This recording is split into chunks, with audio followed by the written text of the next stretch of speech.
Ivan සුබ උදෑසනක් ප්‍රාර්ථනා කරනවා ප්‍රිය මාධ්‍යවේදී හිතවතුන් සියලුම දෙනාට.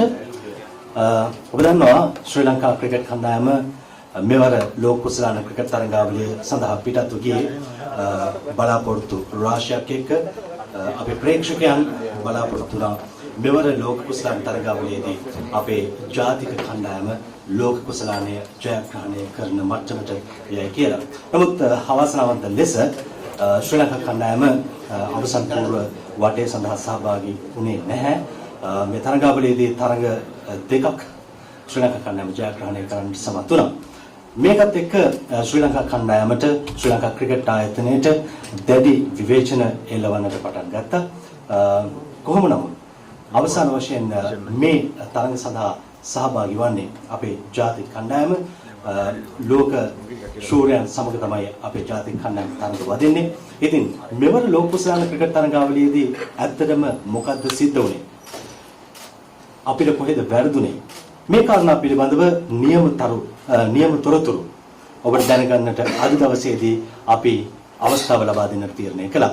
ඉතින් මාධ්‍යවේදී හිතවතුන්ගෙන් මම ඉල්ලා සිටිනවා අපි ඉන්නවා ශ්‍රී ලංකා කණ්ඩායමේ කළමනාකාරීත්වය ඒ වගේම අපේ ක්‍රීඩකයන් ඔබට පුළුවන් මේ ලෝක කුසලාන ක්‍රිකට් තරගාවලියේදී සිදු වුණේ මොනවද කියලා හරියටම දැනගන්න ඕනගෙන අහලා ඒ වගේම මම මෙහිදී සඳහන් කළ යුතුයි මේ මාධ්‍ය සාකච්ඡාවේදී අපි ලෝක කුසලාන ක්‍රිකට් තරගාවලියට පමණක් අදාළ වූ ප්‍රශ්න අපි අහමු අපේ ජාතික කණ්ඩායම ක්‍රීඩකයන්ගෙන්.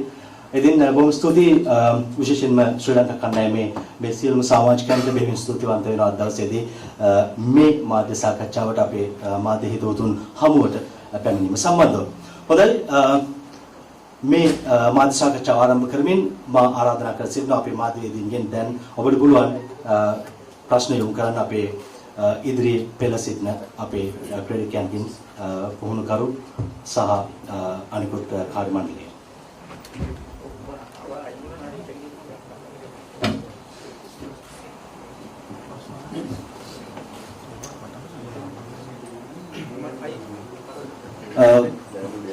අපි ආරම්භ කරමු ප්‍රශ්න. සුබ දවසක්. මම ගවේෂක පස්නායක ටීවී දෙරණෙන් ප්‍රශ්නයක් තියෙනවා මේ දසුන් ශානක ශ්‍රී ලංකා කණ්ඩායමේ නායකයා ලෝක කුසලානේ තරඟ දෙකක් ක්‍රීඩා කරලා ඊට පස්සේ ඉන්ජරි එකක් වුණා කියලා කණ්ඩායමෙන් ඉවත් කරනවා. ඒත් අපි දකිනවා දසුන් ප්‍රැක්ටිස් සෙෂන්ස් වලට සහභාගී වෙලා ඉන්නවා. නායකත්වයේ වෙනසක් කරන්න කියලා කොහෙන් හරි බලපෑමක් ආවද? ඇයි දසුන්ව ආයි ඉදිරි තරඟ වලට දැම්මේ නැත්නම් මොකක් හරි බලපෑමක් එල්ල වුණාද? මහිල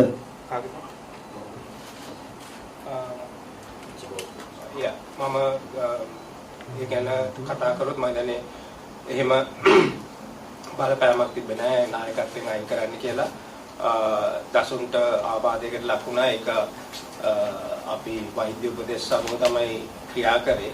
ඉතින් යාගේ පාදේ ටැග් එකක් තිබ්බා. ඒ කියන්නේ ඒකට සුමාන 2ක හෝ 3ක කාලයක් යනවා කියලා තමයි අපිට වෛද්‍ය උපදෙස් ලැබුණේ. ඉතින් ඒ අනුව තමයි අපිට අපේ කණ්ඩායමේ සංයුතිය අපි හදලා තිබ්බේ දසුන් එක්ක. නම්බර 7 ඕල් රවුන්ඩර්ත් එක්ක. ඉතින් අපිට ඒ අනුව දසුන්ව 15 සංචිතයෙන් එළියට දාලා චාමිකව ගේන්න උනා. මොකද චාමික හිටියේ නැහැ 15 ඒ තුන්වෙනියව ක්‍රීඩකයව අපිට ගේන්න උනා. මොකද නැත්තම් අපිට අර සංයුතිය හදාගන්න බෑ ඒ තරග වලට යන්න. ඉතින් ඒ අනුව තමයි ඒ තීරණය ගත්තේ. දසුන් කණ්ඩායමත් එක්ක අපි තියාගත්තේ ඔහු හොඳ වුණොත්. මොකද අපිට කණ්ඩායම අපි දැක්ක දෙයක් තමයි අපිට ආබාධ ගොඩකට ලක් වුණා. ඉතින් ඒ අවස්ථාවකදී දසුන් ආයෙත් හොඳ වුණොත් අපිට ඔහුව නැවත ආදේශ කිරීමේ හැකියාවක් තියෙනවා. ඔහු කණ්ඩායමත් එක්ක පුහුණුවීම් වල නිරත වුණොත්. ඒ අනුව තමයි අපි ඒ තීරණය ගත්තේ. ඔහු පුහුණුවීම් කරද්දී ඒකේ process එකක් තියෙනවා. දුවන්න පටන් ගන්න කවද්ද හිමීට දුවන එක ඊට පස්සේ එන්න ඉන්ටෙන්සිටි එක වැඩි කරලා ට්‍රේන් කරන එක. ඒ අනුව තමයි ඔහු මේ වුණේ. මම දන්නේ දවස් 10ක් වගේ 12ක් වගේ යද්දී ඔහු පූර්ණ සුවය ලැබුවා. පන්දු යවන්න පටන් ගත්තා. ඉතින් අපි ඔහුව මොකද අපිට ට්‍රැවලින් රිසර්ච්ලා දෙන්නේ හිටියේ. ඒ අනුව ඔවුනුත් දිගටම අපිත් එක්ක පුහුණුවීම් වලට ගියා. ඒ වගේම පුහුණුවීම් කටයුතු වල යෙදුණා. මොකද හදිස්සියේ කාට හරි ආබාධයක් ඇති වුණොත් උන් ඇවිල්ලා එකපාරට සෙල්ලම් කරන්න ඕනේ හින්දා. ඉතින් ඒ අනුව තමයි අපි දසුන තියාගත්තේ නැතුව මේ වෙන අරමුණක් තිබ්බේ නැහැ. මොකද අපි බලන්නේ කණ්ඩායමේ ඉන්න හැම ක්‍රීඩකයාම ඒ අනුව ඒකට යොදා ගන්නවා. අපි දැක්කා මම අසංකතපතු 𝗙𝗙𝗏 මාධ්‍ය ආයතනයෙන් අපි දැක්කා ඉන්දියන් ටීම් එක එක්ක ක්‍රීඩා කරද්දී ලකුණු 55කට අවසනාවන්ත ලෙස දැවී යනවා.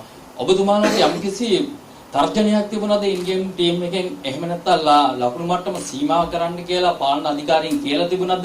නැත්නම් ජයග්‍රහණය ඉන්දියන් ටීම් එකට දෙන්න අවශ්‍යතාවයක් ඔබතුමාලාට තිබුණාද? ඒ අවසනාවන්ත විදියට අවසනාවන්ත ලෙස ඒ ක්‍රීඩා කරේ ඔබතුමාලා. රට වෙනුවෙන් ක්‍රීඩා කිරීමක් කිසිසේත් අපිට දක්නට ලැබුණේ නැහැ. මැනේජර් මම හිතන්නේ ඒක අපේ ප්ලේයර්ස්ලා තමයි කතා කරලා කියන්න ඕනි. නමුත් මං කලමනාකරු හැටියට මට කියන්න පුළුවන් අපිට එහෙම කිසිසේත් බලපෑමක් හරි මොකක් හරි පිටතින් මේකක් තිබුණේ නැහැ. මම හිතන්නේ අපේ මේ කැප්ටන් කරේ මේ නායක කුසල් ඒ දවසේ ඒගොල්ලෝට කියන්න පුළුවන්. මං හිතන්නේ මේ බෝලෙන් ඒ රැට දෝලනේ වුණා. ඒකේ මේවද තමයි මං හිතන්නේ අපේ ප්ලේයර්ස්ලා ටිකක් අපහසුවටපත් උනේ. මම හිතන්නේ ඇත්තටම එදා තරඟයේදී අපිට කතාවක ඉන්දියාවත් එක්ක එහෙම බලපෑම් කිසියක් තිබ්බේ නැහැ. ඉතින් අපි තරඟ කරද්දී බලන්නේ රට වෙනුවෙන් හැම වෙලාවෙම ශ්‍රී ලංකාරන්න. ඉතින් අවාසනාවකට අපි දෙවෙනිට බැට් කරද්දී මේ මැනේජර් කිව්වා වගේ අපේ විකට් එක හැසුණු විදිය පොඩ්ඩක් වෙනස් වුණා. ඉතින් මම හිතන්නේ ඒක නිසා තමයි අපිට හැම ප්ලේයර් එකකම තමන්ගේ සුපුරුදු පාරවලට යන්න බැරි වුණේ. ඉතින් අනිත් එක ඒගොල්ලන් අපි විතරක් නෙමෙයි තව ටීම් කිහිපයක් දෙක තුනක් අඩු ලකුණු ප්‍රමාණයට අවුට් වුණා ඉන්දියාවේ සෙල්ලම් කරද්දී. ඉතින් හැමෝම දන්නවා මේ වෙලාවේ ඉන්දියන් ටීම් එක ඉන්න තත්ත්වය මොකක්ද කියලා. ඒ කියන්නේ වර්ල්ඩ් එකේ බෝලින් පැත්ත ගත්තත් බැටින් පැත්ත ගත්තත් ඒගොල්ලන් නම්බර් 1 ඉන්න සයිඩ් එක. ඉතින් අපි විතරක් නෙමෙයි ඒකට මුහුණ දුන්න පුළුවන් උනේ තව තරඟ කිහිප මේ කණ්ඩායම් කිහිපකට ඒ දේ වුණා. ඉතින් අපි හැමිස්සෙන් බලන්නේ ටීම් එකක් විදිහට මොන ටීම් එකත් එක්ක සෙල්ලම් කරත් රට වෙනුවෙන් සෙල්ලම් කරන්න ටීම් වර්ක් එක තියාගෙන සෙල්ලම් කරන්න කිසිම තරඟයක් අපි පරදින බලන් සෙල්ලම් කරේ නැහැ. කුෂාත් සමාවෙන්න දැන් එතන හේතුව තමයි වෙන ටීම් වල ප්‍රශ්න තිබුණේ නැහැ. ඉන්දියන් ටීම් එකත් එක්ක ප්ලේ කරද්දිම තමයි ප්‍රශ්න තිබුණේ. මට ලංකාවේදී ලකුණු 50කට අවුට් වුණා. එහෙදි 55කට අවුට් වුණා. දවක අඩුම ගානේ 100කටවත් එහා පැත්තේ ගියා නම් ওই ප්‍රශ්නේ එන්නේ නැහැ. ওই ප්‍රශ්නේ තමයි දැන් මේ ජාත්‍යන්තර ප්‍රශ්නයක් බවට පත් උනේ. දැන් ඔබතුමාලා ලකුණු 55කට අවුට් වෙච්ච එක තමයි අද වෙනකොට මේ ක්‍රීඩාවේ දැවෙන ප්‍රශ්නයක් බවට පත් උනේ.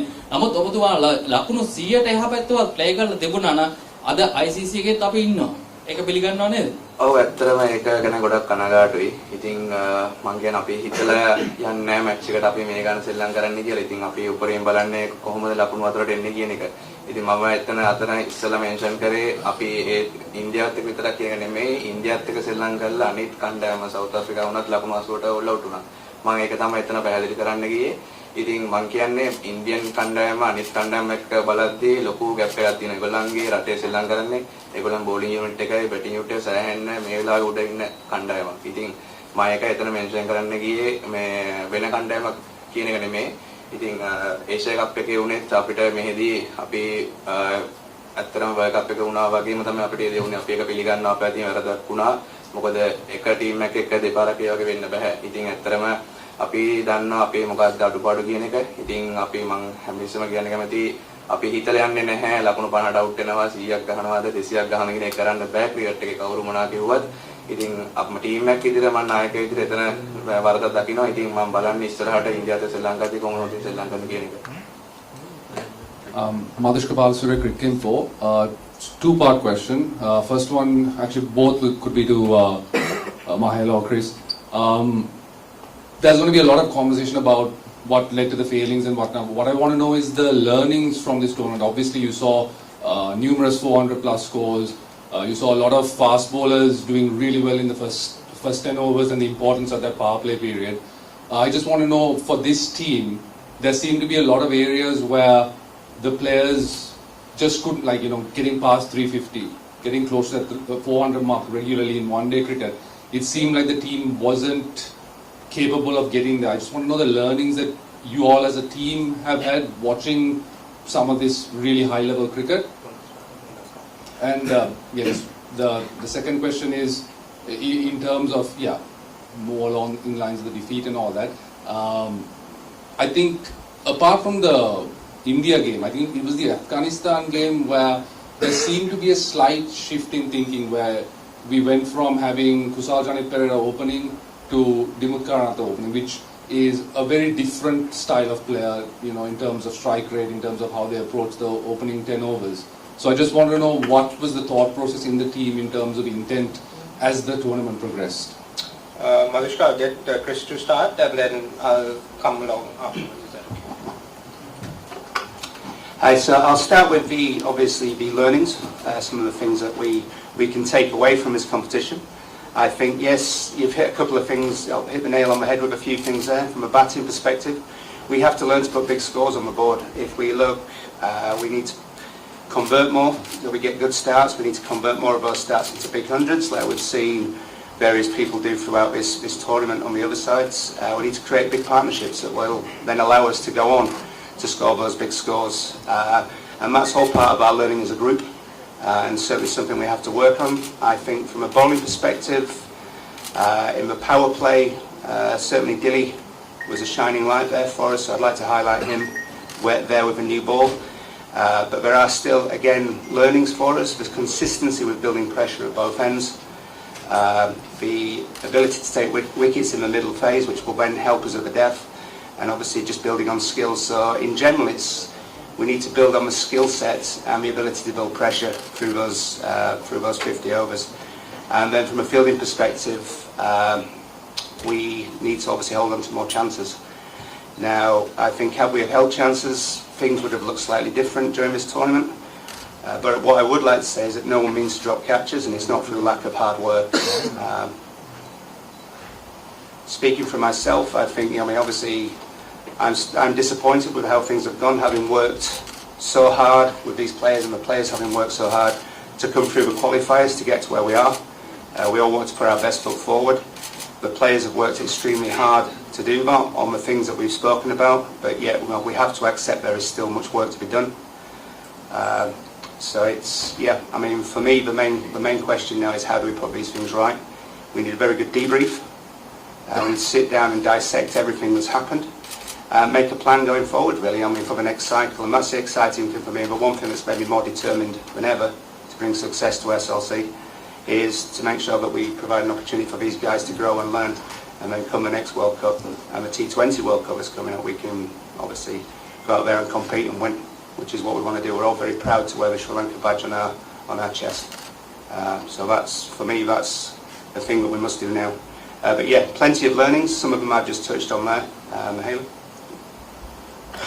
Yeah, I think just to cover a few things, specifically on the learnings, we knew that when we went to India, when we saw the wickets, how they were behaving, that we had to play at a very high tempo, which we discussed with the batsmen, something that they were not used to, particularly leading up to the World Cup, because the surfaces we were playing did not allow us to do that, and most of the surfaces that we play in Sri Lanka, because it's a question of us understanding what our skill set is, how are we going to win, our strengths.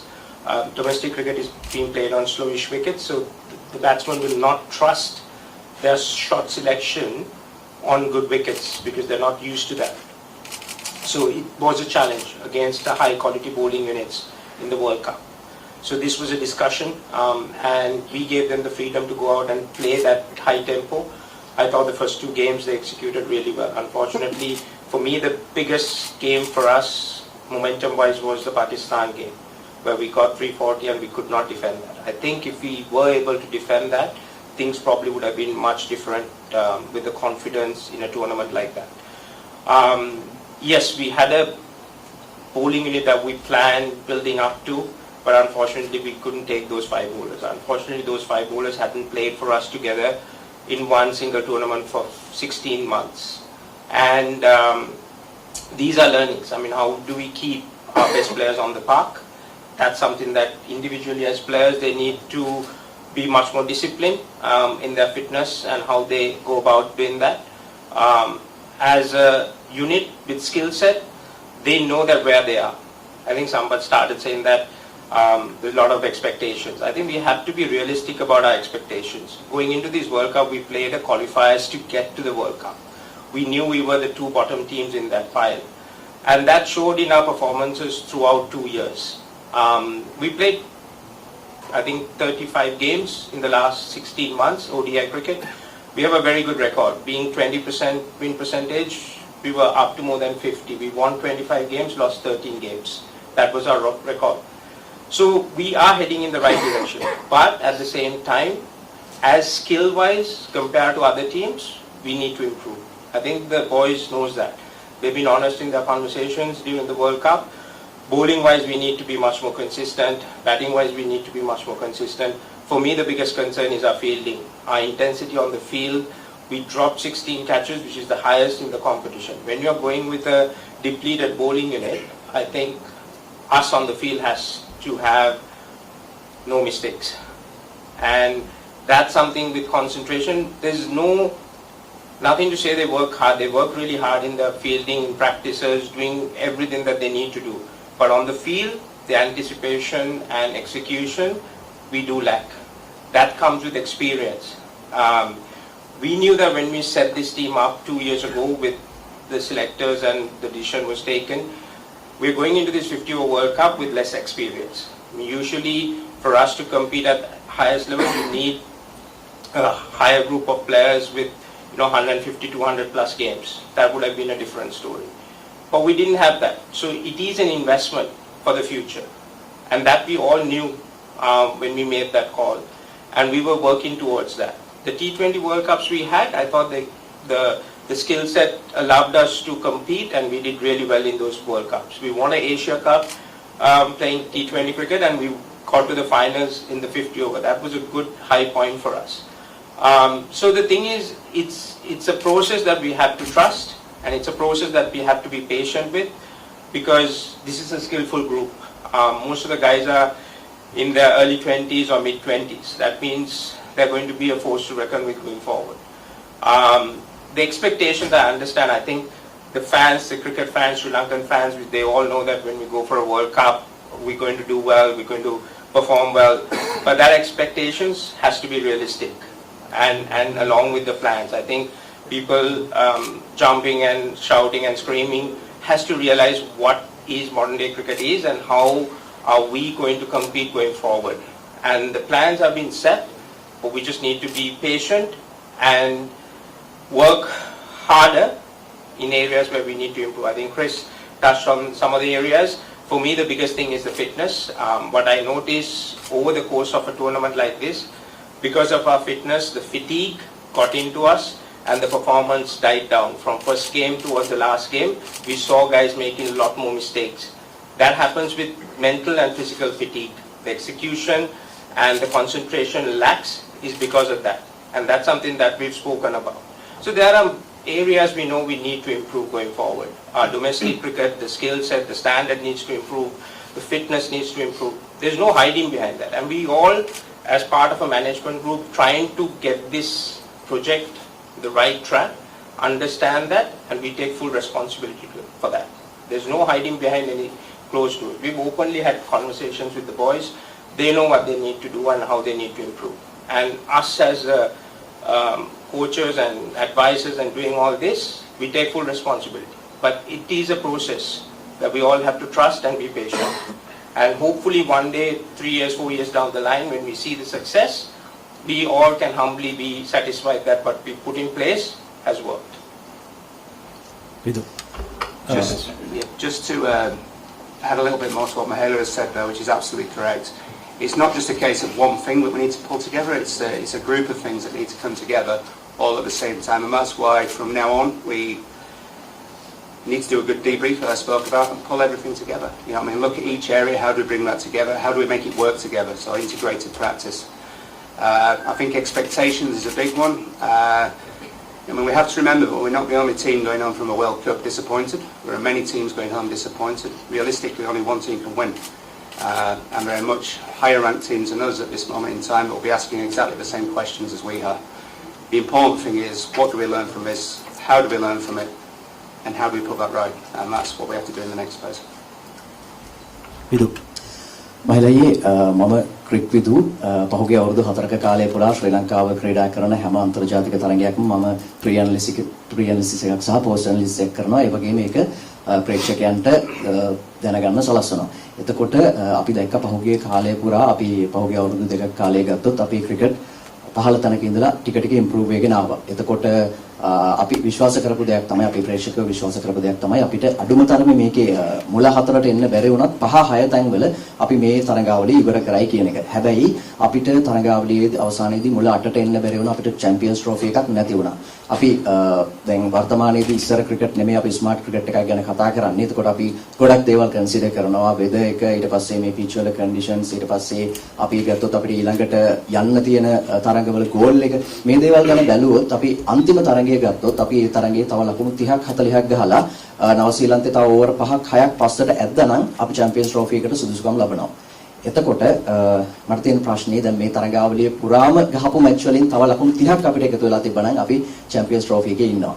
ඇයි අපිට ඒ තැනට යන්න බැරි වුණේ? මොකද අපි දැක්කා ඇෆ්ගනිස්තාන් කණ්ඩායම ලොකු ස්පිරිට් එකකින් ඒගොල්ලෝ ශ්‍රී කරා, නෙදර්ලන්ත කණ්ඩායම අපිත් ඒ තැන හිටියා මේ තරගාවලියට එන්න කලින්. හැබැයි අපිට ඇයි මෙතනදී ඒක බැරි වුණේ කියන ප්‍රශ්නේ සහ දෙවෙනි ප්‍රශ්නේ තමයි වන්කඩේ මැච් එක. වන්කඩේ ක්‍රීඩාංගණයේ මම හිතන්නේ මහේලය තරම් ඒ ක්‍රීඩාංගණය ගැන දන්න වෙන කෙනෙක් නැහැ මේ කණ්ඩායම ඇතුලේ. දකුණු අප්‍රිකාව ඒ තරගයට කලින් ක්‍රීඩා කරපු තරග දෙකේම වුන් ලකුණු 380 පන්නලා ගැහුවා පළවෙනියට බැට් කරලා. හැබැයි අපි ටොස් දිනලා බෝල් කරන්න තීරණය කළා. ඒක ඇයි කියන කාරණයත් අපි ඇයි මේ පසුබෑමට ලක් වුණේ කියන කාරණා. මොකද ප්‍රේක්ෂකයෝ ලොකු බලාපොරොත්තුවක් තියාගෙන හිටියා. ඒගොල්ලෝ ගොඩක් ඩිසපොයින්ට් වෙලා ඉන්නවා මේ අවසන් තරග කීපේ ක්‍රීඩා කරපු විදිහත් එක්ක. පළවෙනි ප්‍රශ්නට උත්තර දෙනවා නම් මම ඉස්සෙල්ලා කිව්වා වගේ ඉංග්‍රීසියෙන් අපි කනගාටු වෙනවා අපි කොහොමද මේ තරගාවලිය නිම කරේ කියලා. මම හිතන්නේ මම පෞද්ගලිකව මගේ බලාපොරොත්තු තිබෙත් අපිට නම්බර 6-7 වගේ ඉවර කරන්න පුළුවන් කියන එක. අපිට තරග කීපයක් තිබ්බ අපිට ජයග්‍රහණය කරන්න තිබ්බ තරඟ අපි පෙරදුනා. ඒ ඇවිල්ලා කුසලතාවල දුර්වලකම් හින්දා ක්‍රීඩකයන්ගේ ඒ වගේම අපිට ඔය ලකුණු 30 අපිට මේ නිව්සීලන්ත මැච් එකෙන් නෙමෙයි අපිට අනිත් මැචස් ගොඩකින් අපිට හොයාගන්න තිබ්බා. ඕස්ට්‍රේලියානු මැච් එකේ අපි හිටපු තත්ත්වය අනුව අපි හොඳට ඉවර කරේ නෑ බැට් කරලා. ඇෆ්ගනිස්තාන් මැච් එකෙත් එහෙමයි. එහෙම බැලුවහම අපිට ඒ ලකුණු 30 ගොඩක් තැන් වලින් හොයන්න තිබ්බා. නමුත් වැදගත් වෙන්නේ ඇයි අපිට ඒ තැනට එන්න බැරි? ඇයි මේ මානසිකත්වය නැත්තේ කියන එක. මම අර ඉස්සෙල්ලා සඳහන් කරා වගේ අපිට දුර්වලකම් තියෙනවා. කණ්ඩායමේ අත්දැකීම් අනුව දුර්වලකම් තියෙනවා. ඒ වගේම ක්‍රීඩකයන්ගෙන් වෙන වැරදි තියෙනවා මැදදී. මම හිතන්නේ ක්‍රීඩකයෝ හැමෝම මේ දේ ගැන දන්නවා. නොදැන නෙමෙයි. නමුත් මේක තමයි අපිට හොඳම කුසලතා පිරි කණ්ඩායම. ඒ කණ්ඩායම තමයි අපි ආයෝජනය කරලා තියෙන්නේ ඉස්සරහට. උන් ඒ අනුව තමයි ඉදිරියට ඇවිල්ලා තියෙන්නේ. ඔබ කිව්වා වගේ අන්තිම මාස 16 අපිට පේනවා උන් ඉදිරියට ඇවිල්ලා තියෙන එක. නමුත් ගොඩක් තියෙනවා දේවල් අපිට හදාගන්න. මේ වැරදි හදාගන්නම ඕනේ අපිට මේ ජාත්‍යන්තරයේ මේ අනිත් කණ්ඩායම් එක්ක සෙල්ලම් කරද්දී. අපි ඒක දැකපු දෙයක්. ඒ කියන්නේ පන්දු යවනාංශයෙන් විශේෂයෙන්ම අපිට මීට වඩා පාලනයක් තියෙන්න ඕනේ. අපේ කුසලතාවයන් මීට වඩා වර්ධනය වෙන්න ඕනේ. පිටිකරන අංශයෙන්ුත් ක්‍රීඩකයන් ලකුණු 30-40 අරන් ගොඩක් දැවී ගියා. උන්ට අනිත් කණ්ඩායම් වල ක්‍රීඩකයෝ ඒ ස්ථානයට ආවහම උන් ලොකු ලකුණු ප්‍රමාණයන් වලට යනවා. මේ ටෙම්පෝ එක ඒ අන්ඩර්ස්ටෑන්ඩින් එක ඒගොල්ලන්ට තියෙනවා. ඒක තියෙනනම් ඒගොල්ලෝ තව තරඟ ක්‍රීඩා කරද්දී තමයි ඒක එන්නේ.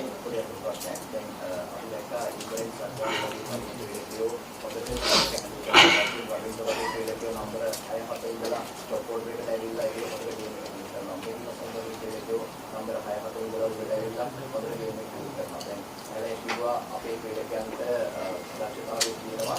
නමුත් මෙන්ටලිටි එකේ ප්‍රශ්නයක් තියෙනවා කියලා. එහෙමනම් මේ විදිහට හදන්න මේ ටෝන් කොමියුනිටි ඇතුලේ තව මොනවද ඒවා බලාපොරොත්තු වෙනවද? අපි අපේ මොනවද ඒ සම්බන්ධයෙන් අඩුපාඩු තියෙනවා. විශේෂයෙන් අපි ඉන්දියාවෙත් තරගයකදී අපි දකිනවා අපි පොඩ්ඩක් හම් පාස් වෙලා තමයි සෙල්ලම් කරන්නේ. ඇයි මේ විදිහට හදන්න මොකද්ද තියෙන ප්ලෑන් එක? අපිට ප්ලෑන්ස් තියෙනවා. අපි කතා කරලා තියෙන මේ ප්ලෑන්ස් මම හිතන්නේ මම ක්‍රිකට් ආයතනයෙන් කලින් ඉල්ලුවා අපිට ස්පෝර්ට් සයිකොලොජිස්ට් කෙනෙක් ඕනේ කියලා. මොකද සමහරක් දේවල් අපිට පුහුණු අංශයෙන් නෙමෙයි මානසික අංශයෙන් උත් අපිට ඒ දැනුම අවශ්‍යයි. සමහර ක්‍රීඩකයන්ට තියෙන පෞද්ගලික දේවල් කතා කරන්න ඒ පරිණත භාවය ඇති කරන්න ඒ දේ අවශ්‍ය දේවල් අලුත් ක්‍රිකට් එකත් එක්ක. ඉතින් ක්‍රිකට් පුහුණුකරුවන් විදිහට උපදේශකවරුන් විදිහට අපිට තියෙනවා ප්ලෑන් එකක්. අපි මෙන්න මේමයි මේගොල්ලන්ව හදන්නේ කියන එක. දැන් ඔබ කරුණු දැක්කුවා හරි ලේසි කියන්න මේ ක්‍රීඩකයා හොඳට කරා මේ ක්‍රීඩකයා හොඳට කරා මේ කණ්ඩායමේ ක්‍රීඩකයා හොඳට කරා කියලා තරඟාවලියේ තරඟ 9ක් තරඟ 54ක් ගියන් පස්සේ ඒක අපිට කියන්න පුළුවන්. මම ඔබෙන් මේ ප්‍රශ්නේ අහුවනම් තරඟාවලිය පටන් ගන්න ඉස්සෙල්ලා මොන ක්‍රීඩකයන්ද හොඳට කරන්නේ කියලා ඒ නම් ටික මම හිතන්නේ නැහැ ඔබෙන් එයි කියලා. ඒක මම ඉවර කරන්න දෙන්න. ඉතින් හරි ලේසි අපිට තරඟාවලියක් නිම වුණාම එහෙම කතා කරන්න. එහෙම නෙමෙයි අපි සාමාන්‍යයෙන් තරඟ සැලැස්මක් ඇති කරන්න. අපි ඇති කරන්න අපේ ක්‍රීඩකයන්ගේ කුසලතාවය අනුව ඒ තනතිරු ඒවා හැසිරෙන විදිය අනුවයි ප්‍රතිවිරුද්ධ කණ්ඩායමේ කුසලතාවයන් අනුව තමයි අපි තරඟවලියකට හරි තරඟයකට හරි සැලැස්මක් කරන්නේ. ඒක කරද්දී අපිට පේන දෙයක් තමයි අපේ ක්‍රීඩකයන්ගේ කුසලතාවන් වල දුර්වලකම් තියෙනවා. ඒකට අපිට අවශ්‍ය කරන විදිහට තරඟ සැලසුම් කරන්න ටිකක් අමාරුයි. තරඟාවලිය පුරාම දැක්ක දෙයක්. ඉතින් අපිට පුළුවන් විදිහට තමයි මේ දේ ප්ලෑන් කරලා අපි එක්සිකියුට් කරන්න හැදුවේ. එතන දුර්වලකම් තියෙනවා. මම පිළිගන්නවා. එතනදී අපි බලන්නේ අපි කොහොමද තරඟයක් ජයග්‍රහණය කරන්නේ. මොකද ඔබ වගේ අන්තිම ලකුණු 30 හොයන එක නෙමෙයි ප්‍රශ්නේ තියෙන්නේ. අපි ඇයි මේ තරඟාවලිය මේ විදිහට මුහුණ දුන්නේ කියන එක. අපි කොහොමද දියුණු වෙන්නේ කියන එක. එතනට අපිට එන්න පුළුවන්. ඒක අපි දන්නවා කොහොමද එන්නේ කියන එක. එතනට එන්න පුළුවන්. ඔයාගේ දෙවෙනි ප්‍රශ්නෙට උත්තර දෙනවා නම් පංකඩේගේ පළවෙනි මැචස් දෙක ගහද්දී ඒ විකට් වල එතන ඩිව් එකක් තිබ්බේ නෑ රැයට. අපි ගැහුවේ ටිකක් පහුවෙලා. අපේ තරඟයේ තිබ්බේ මම දැන් පස්වෙනි තරඟය තරඟාවලිය වංකඩේකේ ගහපු 4 වෙනි තරඟය. අපි යනකොට අපි පුහුණුවීම් කරද්දී ඩිව් එක එන්න පටන් අරන් තිබ්බේ ගොඩක් තනතිරු වල. ඒ කියන්නේ ඩෙල්ලි වල ඩිව් එක එන්න ගත්තා. අපි ඉස්සෙල්ලා පුහුණු වල සල්ලම් කරා ළඟ මේකක් වංකඩේ ඩිව් එක එන්න ගත්තා. අපි ඒත් මුලින් අපි විකට් එක දැක්කහම අපි හිතුවා මේකේ බැක් කරන්න ඕනේ ඒ chance එක ගන්න ඕනේ කියන එක. නමුත් අපි තරඟයට ගියාම උදේ මොකද හීට් එකත් එක්ක ඒගොල්ලෝ වතුර දාලා තිබ්බේ වතුර මේ වෙලාව තිබ්බේ නැහැ ඩැම්ප්නස් එකක් තිබ්බ විකට් එකේ. ඒතකොට අපිට ප්‍රශ්නයක් එනවා අපි දැන් කෙත්තාරාමෙත් මෙහි ටැකි විකට් එක ඩැම්ප්නස් විකට් එක බැක් කරලා තමයි අපි උදේ කඩලු ගිහිල්ලා අපි තරඟෙන් එළියට ගියා. ඒ කියන්නේ පැය 3ක් ඇතුළත අපි මැච් එක ඉවරයි. ඒතර අපිට තිබ්බ ඉන්දියාවත් වඩා සෙල්ලම් කරන්නේ 6යි 5යි කොම්බිනේෂන් එකක් ඕල් රවුන්ඩර් කෙනෙක් එක්ක අපිට chance එකක් ගන්න පුළුවන්. ඒගොල්ලන්ගේ අපි ඉස්සෙල්ලා පන්දයවලා ඩෑම් විකට් එකේ අපිට කඩලු 3-4ක් ගත්තොත් අපිට ඉන්දියාව අඩු ලකුණු තත්යකට තියන්න පුළුවන්. හැබැයි අපිට ප්‍රශ්නයක් තියෙනවා අන්ඩර්ලයිට්ස් පළවෙනි ඕවර් 10 අපි සෙල්ලම් කරන්න ඕනේ හොඳට. ඊට පස්සේ ඩිව් එක ආවම පස්සේ බෝල් එක මුකුත් වෙන්නේ නැහැ ලේසි බැක් කරා. ඒක අඩු ලකුණු සංඛ්‍යාවට තිබ්බනම් ඒ දේ වෙනවා. තරඟේ ඔයගොල්ලෝ හොඳට බැලුවා නම් අපි දෙවනි පන්දුවේ විකට් එකක් ගත්තා. ඊට පස්සේ අපේ අතින් උඩ පන්දු දෙකක් ගිලිහි ගියා. ඒ උඩ පන්දු දෙක ගත්තා නම් ඒත් බෝලේ දෝල්නේ වුණා. පන්දු වල 10ක් 12ක් යනකම් ඕන් ඒ ටික බේරුණා. මම දැන් මේ කුසල්ට කැච් එකක් ඉන්සයිඩ් කැච් එකක් පොලිගේ තව එකක් මග වැටුණා. එහෙම අපිට ලේසි කියන්නේ මේක උනා නම් කියන එක. නමුත් අපි හිතපු විදිය ඔයගොල්ලන්ට පැහැදිලි කරනවා නම් ඒකයි අපි හිතන්නේ. අපිට ඉන්දියාව 250කට තිබ්බනම් අපි අර ඕවර් 10 හොඳට සෙල්ලම් කරා නම් අපිට ඩිව් එකත් එක්ක චේස් කරන්න තිබ්බා. මොකද අපි දැක්ක ඕස්ට්‍රේලියාව 290ක් චේස් කරා විකට් 7ක් ගිහිල්ලා තියෙද්දිත් මොකද ඩිව් එක ආවන් පස්සේ ඇෆ්ගන් බෝලර්ස්ලටත් ස්පිනර්ස්ලටත් එච්චර මේකක් තිබ්බේ නැහැ වංකඩේ විකට් එකේ. ඉතින් ක්‍රිකට් අපි හිතන විදිහයි අපි මේ සැලැස්මවල් හදන්නේ අපේ දක්ෂතාවයට අනුව. අපි දැක්ක දෙයක් තමයි අපි මේ සංචිතය අපේ කණ්ඩායමක් විදිහට ගත්තාම අපේ පිටිකරන අංශය තමයි ස්ට්‍රොං. මොකද අපිට හිටිය බෝලර්ස්ලා ඉන්ජර් වෙලා තිබෙන්න අපිට ඒ තත්ත්වෙ තිබෙන්නේ නැහැ. ඒක අපි හැමදෙස්සෙම බැලුවා අපිට චේස් කරලා දිනන්න පුළුවන් නම් ඩිව් එකත් එක්ක ඒක තමයි අපේ ස්ට්‍රොං පොයින්ට් එක කියන එක. අපි දිනපු මැච් දෙකත් අපි චේස් කරලා දින්නේ. ඒකෙත් අපි ඉංගලන්තෙත් එක්ක අපිට ලොකු තීරණයක් ගන්න උනා බැංගලෝර වල. අපි හිටියේ චේස් කරන්න. ඒගොල්ලෝ ටොස් එක දිනලා ඒගොල්ලෝ බැට් කරා. හොඳ විකට් එක. නමුත් අපි chance එකක් ගත්තා මොකද අපි දන්නවා ඩිව් එක පොඩ්ඩක් එනවා රැට ඒත් බෝලේ දෝල්නේ වෙනවා. අපි ඒගොල්ලන්ගේ බැටින් ලයින් අප් එක අන්ඩර් ප්‍රෙෂර් දාන්න ඕනේ කියන එක තමයි අපි හිටියේ මුලින් මොකද ඒගොල්ලෝ ෆේල් වෙලා ආපු හින්දා. යනවා අපි තීරණයක් ගත්තා. ඒක අනිත් පැත්තට ගියා නම් මම හිතනවා අපිට ලොකු ප්‍රශ්න කොටකට ආයෙත් මුහුණ දෙන්න වෙනවා කියන එක. නමුත් අපි සාමාන්‍යයෙන් ක්‍රිකට් ගැන කතා කරලා ඒ අනුව තමයි අපි අනිත් සැලැස්මවල් හදන්නේ. අපේ කණ්ඩායමේ දක්ෂතාවය අනුව උන්ගේ කුසලතාවයන් අනුව තමයි ඒක හදන්නේ. ඉතින් හරි ලේසි ගොඩක් අයට කතා කරන් ඊට පස්සේ නමුත් අපි වග කියන්න ඕන අපි ඒ ගත්තපු තීරණ වලට අපි පැහැදිලි කරේමක් කරා. මම හිතන්නේ ඒක වැරද්දක් තියෙනවා නම් ඒ වගකීමත් ගන්න කැමතියි. ආයෙත් දැන් ඔබ කියන විදිහට ටීම් එකේ අඩුපාඩු තිබුණා කියනවා. ටීම් එකේ අඩුපාඩු හොයන්නේ ක්‍රිකට් ප්ලේ කරන්න ගිහිල්ලාද? යන්න කලින් කල්පනාකාරතුමා ඇතුළු ටීම් එක පත් කරගන්නකොට තෝරා ගන්නකොට මේ අඩුපාඩු අංග සම්පූර්ණ කරලා ඒවට ෆේස් කරන්න පුළුවන් විදිය ටීම් එකක් නෙමෙයි තරම් යන්නේ. දැන් එතෙන්ට ගිහිල්ලා ඒකේ අඩුපාඩු වුණා අපේ අතින් මෙව වුණා කියන එක නෙමෙයිනේ. ජනතාව අපේ රසිකයෝ බලාපොරොත්තු වෙන්නේ. දැන් ඔබ කියනවා අපේ අතින් අඩුපාඩු සිද්ධ වුණා ඒවා පිළිගන්නවා කියලා. ඒවා කිසිසේත් ප්‍රේක්ෂක පිළිගන්නේ නැහැ. දැන් අපිට අද ICC නැති වුණේ කනගාටුව තියෙන ප්‍රේක්ෂකයන්ට සහ ජනතාවට. දැන් ඔබතුමාලාගේ මොනවද දැක්කම අපිට තේරෙනවා ඊටම දුක්බරව ඉන්නේ. දැන් ජොබ් එක නැති වුණා හා සමානයිනේ. දැන් අපි හරියට මේ දෙක මෙතනින් ලංකාවේ දේරුම්කාරක සභාවෙන් හරි මොකෙන් හරි ටීම් එකක් තෝරගෙන හරි ටීම් එකක් අරන් ගියාන ওই ප්‍රශ්නේ වෙන්නේ නැහැ නේ අද. අපි ඒක හරි අමුතු ප්‍රශ්නයක්. මොකද මටත් හිතා ගන්න බෑ කොහොමද ඔබට ඒ උත්තරේ දෙන්නේ කියන එක.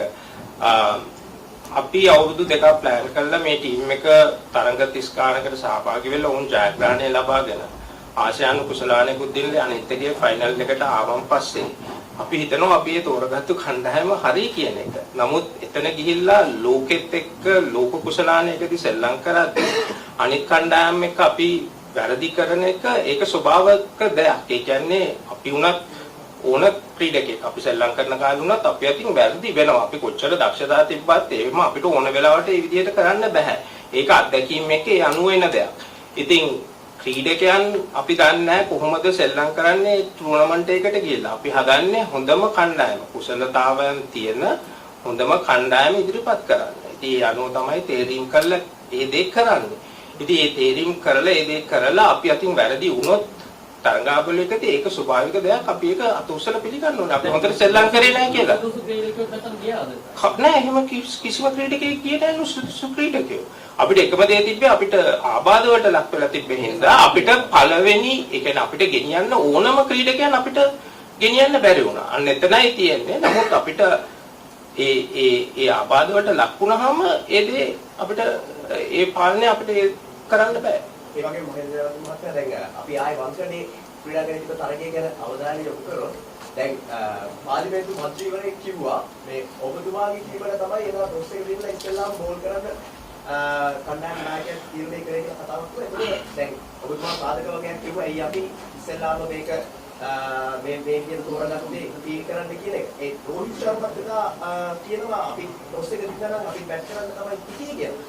මේ කතාව ඇත්තද මොකක්ද මේ ඉස්සෙල්ලාම තීර කරන්න ඔය මම අර කිව්වා වගේ අපි හිතපු සාධක අපේ ක්‍රීඩකයන්ගේ දක්ෂතාවය අනුව මේ දේ කරොත් ඒ වෙලාවේ හොඳයි කියන එක. රෝහිත් බැට් කරන්න හිටියා කියන එක මම දන්නේ නැහැ. මම දැන් ඒක කියලා තිබ්බා. නමුත් සමහරට ඒගොල්ලෝ විකට් එකේ ඩෑම්ප්නස් එක ගැන හිතන්නේ නැතුව ඇති. මොකද ඔහු පළවෙනි බෝලේ දෙවෙනි බෝලේ අවුට් වුණාම ඔහු පුදුමුණා ඒ විකට් එක කොහොමද හැසිරුනේ කියලා පළවෙනි ඕවර් 10යි. අපි අර උඩ පන්දු ටික ලබා ගත්තා නම් අපිට මේ පාලනයක් තිබ්බනම් ඒ වෙලාවේ මම හිතනවා අපිට ලොකු දෙයක් කරන්න තිබ්බා කියලා. ඒක අපි සාකච්ඡා කරලා ගන්න තීරණයක්. ඔබ කිව්වා පාර්ලිමේන්තුවේ මන්ත්‍රීවරයෙක් යම් දෙයක් කිව්වා කියලා. මම හිතන්නේ පාර්ලිමේන්තු වරප්‍රසාද තියාගෙන ඇතුලේ කතා කරන්න පුළුවන් පාර්ලිමේන්තු මන්ත්‍රීවරුන්ට පමණයි. ඉතින් මම හිතන්නේ ඔහු ඒ හින්දා ඒක කියන්නේ නැති. ඔහුට තියනවා නම් වෙනත් කරුණක් කාරණයක් කියන්න ඔහුට පුළුවන් එළිය ඇවිල්ලා ඒක කියලා. මම හිතන්නේ ක්‍රීඩා අමාත්‍යාංශයේ තියෙනවා යුනිට් එකක්. ඒ යුනිට් එකට උනත් ඔහුට ඒ ප්‍රකාශ කරන්න අයිතියක් තියෙනවා. මම හිතනවා එහෙම දෙයක් තියෙනවා නම් ඔහු ඒක කියයි කියලා. නමුත් අර පාර්ලිමේන්තු වරප්‍රසාද තියාගෙන ඇතුලේ කතා කරන එකට මම උත්තර දෙන්න බලාපොරොත්තු වෙන්නේ. ඒක උන්ගේ දිනාල මහත්තයා දැන් මේ ප්‍රශ්නේ සමුතුමන්වන්න දැන් මේ ප්‍රමෝදය වික්‍රමසිංහ මහත්තයා කිව්වා ලංකාවට ආපු වෙලාවේ කිව්වා මේ තරග පරාජයන් පිටුපස්සේ කුමන්ත්‍රණයක් තිබ්බා කියලා. ඒ නිසා මේ ක්‍රීඩකයන්ට යම් බලපෑමක් එල්ල වුණා කියලා ඒ කියන ප්‍රකාශය සහ එහෙම මොකක්ද ප්‍රශ්නයක් තිබුණාද මේ ක්‍රීඩකයන්ට? ඒක අහන්න ඕන ප්‍රමෝද වික්‍රමසිංහ මහත්මයාට. අපි ඊළඟ ප්‍රශ්න දෙන්න. මම අන්තිම සමන් වතුරේ ගම 1996 ඉඳලා මේ වෙන විට ලෝක කුසලාන ක්‍රිකට් තරගවලදී 5ක් සජීවී විකාශය කිරීම සහ මාධ්‍යකරණ වේදික වෙන ඒ රටවල් වලදී මම හිතන්නේ මහේල් මට හම් වෙලා තියෙනවා කියපුවා. තවක්ම මේ ප්‍රශ්නේ මහේලට යොමු කරන්නේ මේ තරගයේ පරාජයටපත් වෙද්දී විශේෂ බහර අමාත්‍යවරයා ඒ වගේම മന്ത്രിවරු ප්‍රවෘත්ති සාකච්ඡා පවත්වමින් ඔබගේ පරිණාමය පිළිබඳව තරඟ පරාජය පිළිබඳව තේරීම් කපුටු පිළිබඳව නම් විදාන්දමින් නිර්දේශ ලෙස විචනය කරන අවස්ථාව අපිට දකින්න ලැබුණා. හැබැයි මා කිසිදාක අර පසුගිය තරඟාවලි පහ තුලදීවත් කිසිම රටක එවැනි තත්ත්වයක විවේචනයට ලක් වෙන කණ්ඩායමක් නෑ. පුළුවන් තරම් එංගලන්තයේදී ඔවුන්ගේ ජාතික කුඩිය පව හැම ගෙදරම ඔසවා තිබුණා මා දැක්කා. මන්ද කණ්ඩායමට ශක්තියක් ලබා දෙන්න. හැබැයි අපේ රටේ දකින්න ලැබුණේ විශේෂ භාරය ඇමතිවරයා නිර්දය ලෙස විවේචනය කළා. ඔබගේ පඩිනඩි පව ගෙවීම් පිළිබඳව පව කතා කළා. දෙවෙනි ප්‍රශ්නය මම නායකයාට යොමු කරනවා. අපේ කුසල් මෙන්ඩිස්ට ඔබට යම්කිසි විදියකින් තරගයේ පරාජය වෙද්දී මේ විදිහට පරාජය වෙන්නට ඕනද කියලා විශේෂයෙන්ම ක්‍රිකට් පාලක මණ්ඩලයෙන් එහෙම නැත්නම් යම්කිසි කෙනෙක් මරණ තර්ජනයක් හෝ කිසියම් විදිය තර්ජනයක් එල්ල කරාද කියන එක දැනගන්න කැමතියි. මොකද මහිල පළවෙනි මුලින්ම කියන්න කැමතියි අපේ ජනතාවගේ මැච් බලන සියලු දෙනාගෙන්ම සමාව ඉල්ලනවා. මොකද මම ටීම් එක වෙනුවෙන් නායකයා විදියට හැමෝම බලාපොරොත්තු වෙලා හිටියේ අපි වර්ල්ඩ් කප් එක හොඳින් කරන එක තමයි බලාගෙන හිටියේ. ඉතින් අපි තර්ජන කියන එක නම් මට එහෙම ආවේ නැහැ. අත්‍තරම මම හිතනවා ටීම් එක කිසිම කෙනෙක්ට ඒක ආවේ නැහැ කියලා. අපි මම කලින් කිව්වා වගේ හැම තරඟයක්ම අපි ගියේ ජයග්‍රහණය කරන්න. ඉතින් මම තරඟ දෙකකින් පස්සෙ තමයි නායකත්වයට මට හම්බුනේ. ඉතින් දසුන් අයියා ඉන්ජරියක් වුණාට පස්සේ ඉතින් කලින් මහේල අයියා ගොඩක් දේවල් කිව්වා ටීම් එකේ මොන විදියටද අපිට බලපෑම් ආවේ කියන්නේ ඉන්ජරි කොට සෑහෙන ඉන්ජරි ප්‍රමාණයක් ආවා ටීම් එකේ. එතකොට අපිට වනිදු වසරන් කියන ක්‍රීඩකයා වර්ල්ඩ් කප් එකට සහභාගී වෙන්න බැරි වුණා. ඒ කියන්නේ ක්වොලිෆයි වලදී වනිදුකින් අපි 100ට ටීම් එක 140ක් 50ක් ලඟ එන්නේ යාගෙන් දේවල් බලාපොරොත්තු වුණා. ඒ කියන්නේ යා කරා ඒ දිගටම. ඉතින් අපිට යා නැති එකෙන් ගොඩ ලොකු පාඩුවක් වුණා ටීම් එකට. ඉතින් මට දකින්නේ අපි තරඟ කරද්දී හැම තරඟයකදීම අපි ගියේ තමන්ට උපරිම 100%ක් දෙන්න තමයි රට වෙනුවෙන්. ඉතින් මම හිතන්නේ ඒ අරින්න වෙන කිසි දෙයක් තිබෙන්නේ නැහැ අපේ ටීම් එක ඇතුලේ. අපිට ඕනුනේ මොන තරඟෙ සෙල්ලම් කරත් අපිට පුළුවන් උපරිම කියන්නේ අපේ ටීම් එකට රට වෙනුවෙන් අපේ ප්‍රේක්ෂකයන්ට සතුටක් ඉන්න දෙන්න. ඉතින් අවාසනාවට අපිට ඒ දේ කරන්න බැරි වුණා. ඉතින් අපිට කලින් මහලා කිව්වා වගේ අපි මොන තැන්වලද වැරදුනේ ඒ කියන හැම දෙයක්ම අපේ ටීම් එකට කතා කරගෙන තින්නේ. ඉතින් ඒ අරුණම මට ක්‍රිකට් බෝඩ් එකෙන් කිසිම දෙයක් බලපෑමක් ආවෙ නැහැ. ඒවා මගේ ප්ලේස්වලට එහෙම ආවෙ නැහැ කියන එක මම කියන්න කැමතියි. ඉතින් අපිට හැම වෙලාවෙම අපිට පුළුවන් හැම උදව්වක්ම අපේ ක්‍රිකට් බෝඩ් එක අපිට දෙන්න බලාපොරොත්තු වෙලා හිටියා. ඉතින් අපි මැච් පෙරදියා තිබ්බමත් ක්‍රිකට් බෝඩ් එකේ සමාජික අපිට ඉන්දියාවට ඇවිල්ලා අපිට කතා කරා. ඉතින් ඒ වගේ දේවල් ඇත්ත දැක්කම ගොඩක් හොඳයි. ඒ කියන්නේ අපි වැටිච්ච ලාක අපි බලාපොරොත්තු වෙන්නේ පොඩි හරි ඒ කියන්නේ මට වඩා බාල කෙනෙක් හරි අපි නැගිට්ටන එක තමයි අපේ ටීම් එකේ බලාපොරොත්තු වෙන්නේ. ඒ ටික තමයි මට කියන්න තියෙන්නේ. ඉතින් මම කලින් කිව්වා වගේ කනගාටුයි මේ වෙච්ච දෙයට. ඉතින් අපි බලන්නේ කොහොමද වර්ල්ඩ් කප් එකක් වුණත් මොන ටූර්නමන්ට් එකේ සෙල්ලම් කරත් රටේම සෙල්ලම් කරන්න බලාපොරොත්තු වෙන්නේ. මහිල ඒ අහපු ප්‍රශ්නේ මම හිතන්නේ මම පෞද්ගලිකව ඒක යම් කිසි දෙයක් කනගාටුවක් තියෙනවා. නමුත් මම හිතන්නේ මට වඩා මම අනිත් පුහුණු කරුවන් වෙනුවෙන් කතා කරන්න ඕනේ. මොකද මේ පුහුණු කරුවන් මෙතන නැති හින්දා අපි වෘත්තීය මට්ටමින් තමයි මේ දේ කරන්නේ. මම හිතන්නේ ඕනම කණ්ඩායමක ක්‍රිකට් හෝ වේවා පාපන්දු වේවා රග්බි වේවා අපි රග්බි වර්ල්ඩ් කප් එකක් දැක්කා මේ අතර වාරය තුල. ඒ හැම එකකම පුහුණු කරුවන් වෘත්තීය මට්ටමින් කටයුතු කරද්දී වුන් සෑහෙන කැපවීමක් කරනවා. ඒ කියන්නේ වුන්ගේ අත්දැකීම් අවුරුදු ගාණක් වෙහෙස මහන්සි වෙලා ඉගෙන ගත්ත දේවල් ක්‍රීඩකයන් එක්ක ප්‍රැක්ටිස් වල කොච්චර මහන්සි වෙනවද කියන එක අපි දකිනවා. ඒ වගේමයි ප්‍රැක්ටිස් වල ඇවිල්ලා අපි අනිත් කණ්ඩායම එක්ක සැලැස්මවල හදද්දී පැය ගාණක් වීඩියෝස් බලලා ඒ ටැක්ටිකලි අපි මොනවද කරන්න ඕනේ කියන එක ගැන ලොකු වෙහෙස මහන්සියක් වෙනවා. ඉතින් ඒ අනුව තමයි උන්ගේ ඒ වේතන මම හිතන්නේ නියාමනයක් තියෙනවා. ජාත්‍යන්තර පුහුණුකරුවා ඉන්නවා.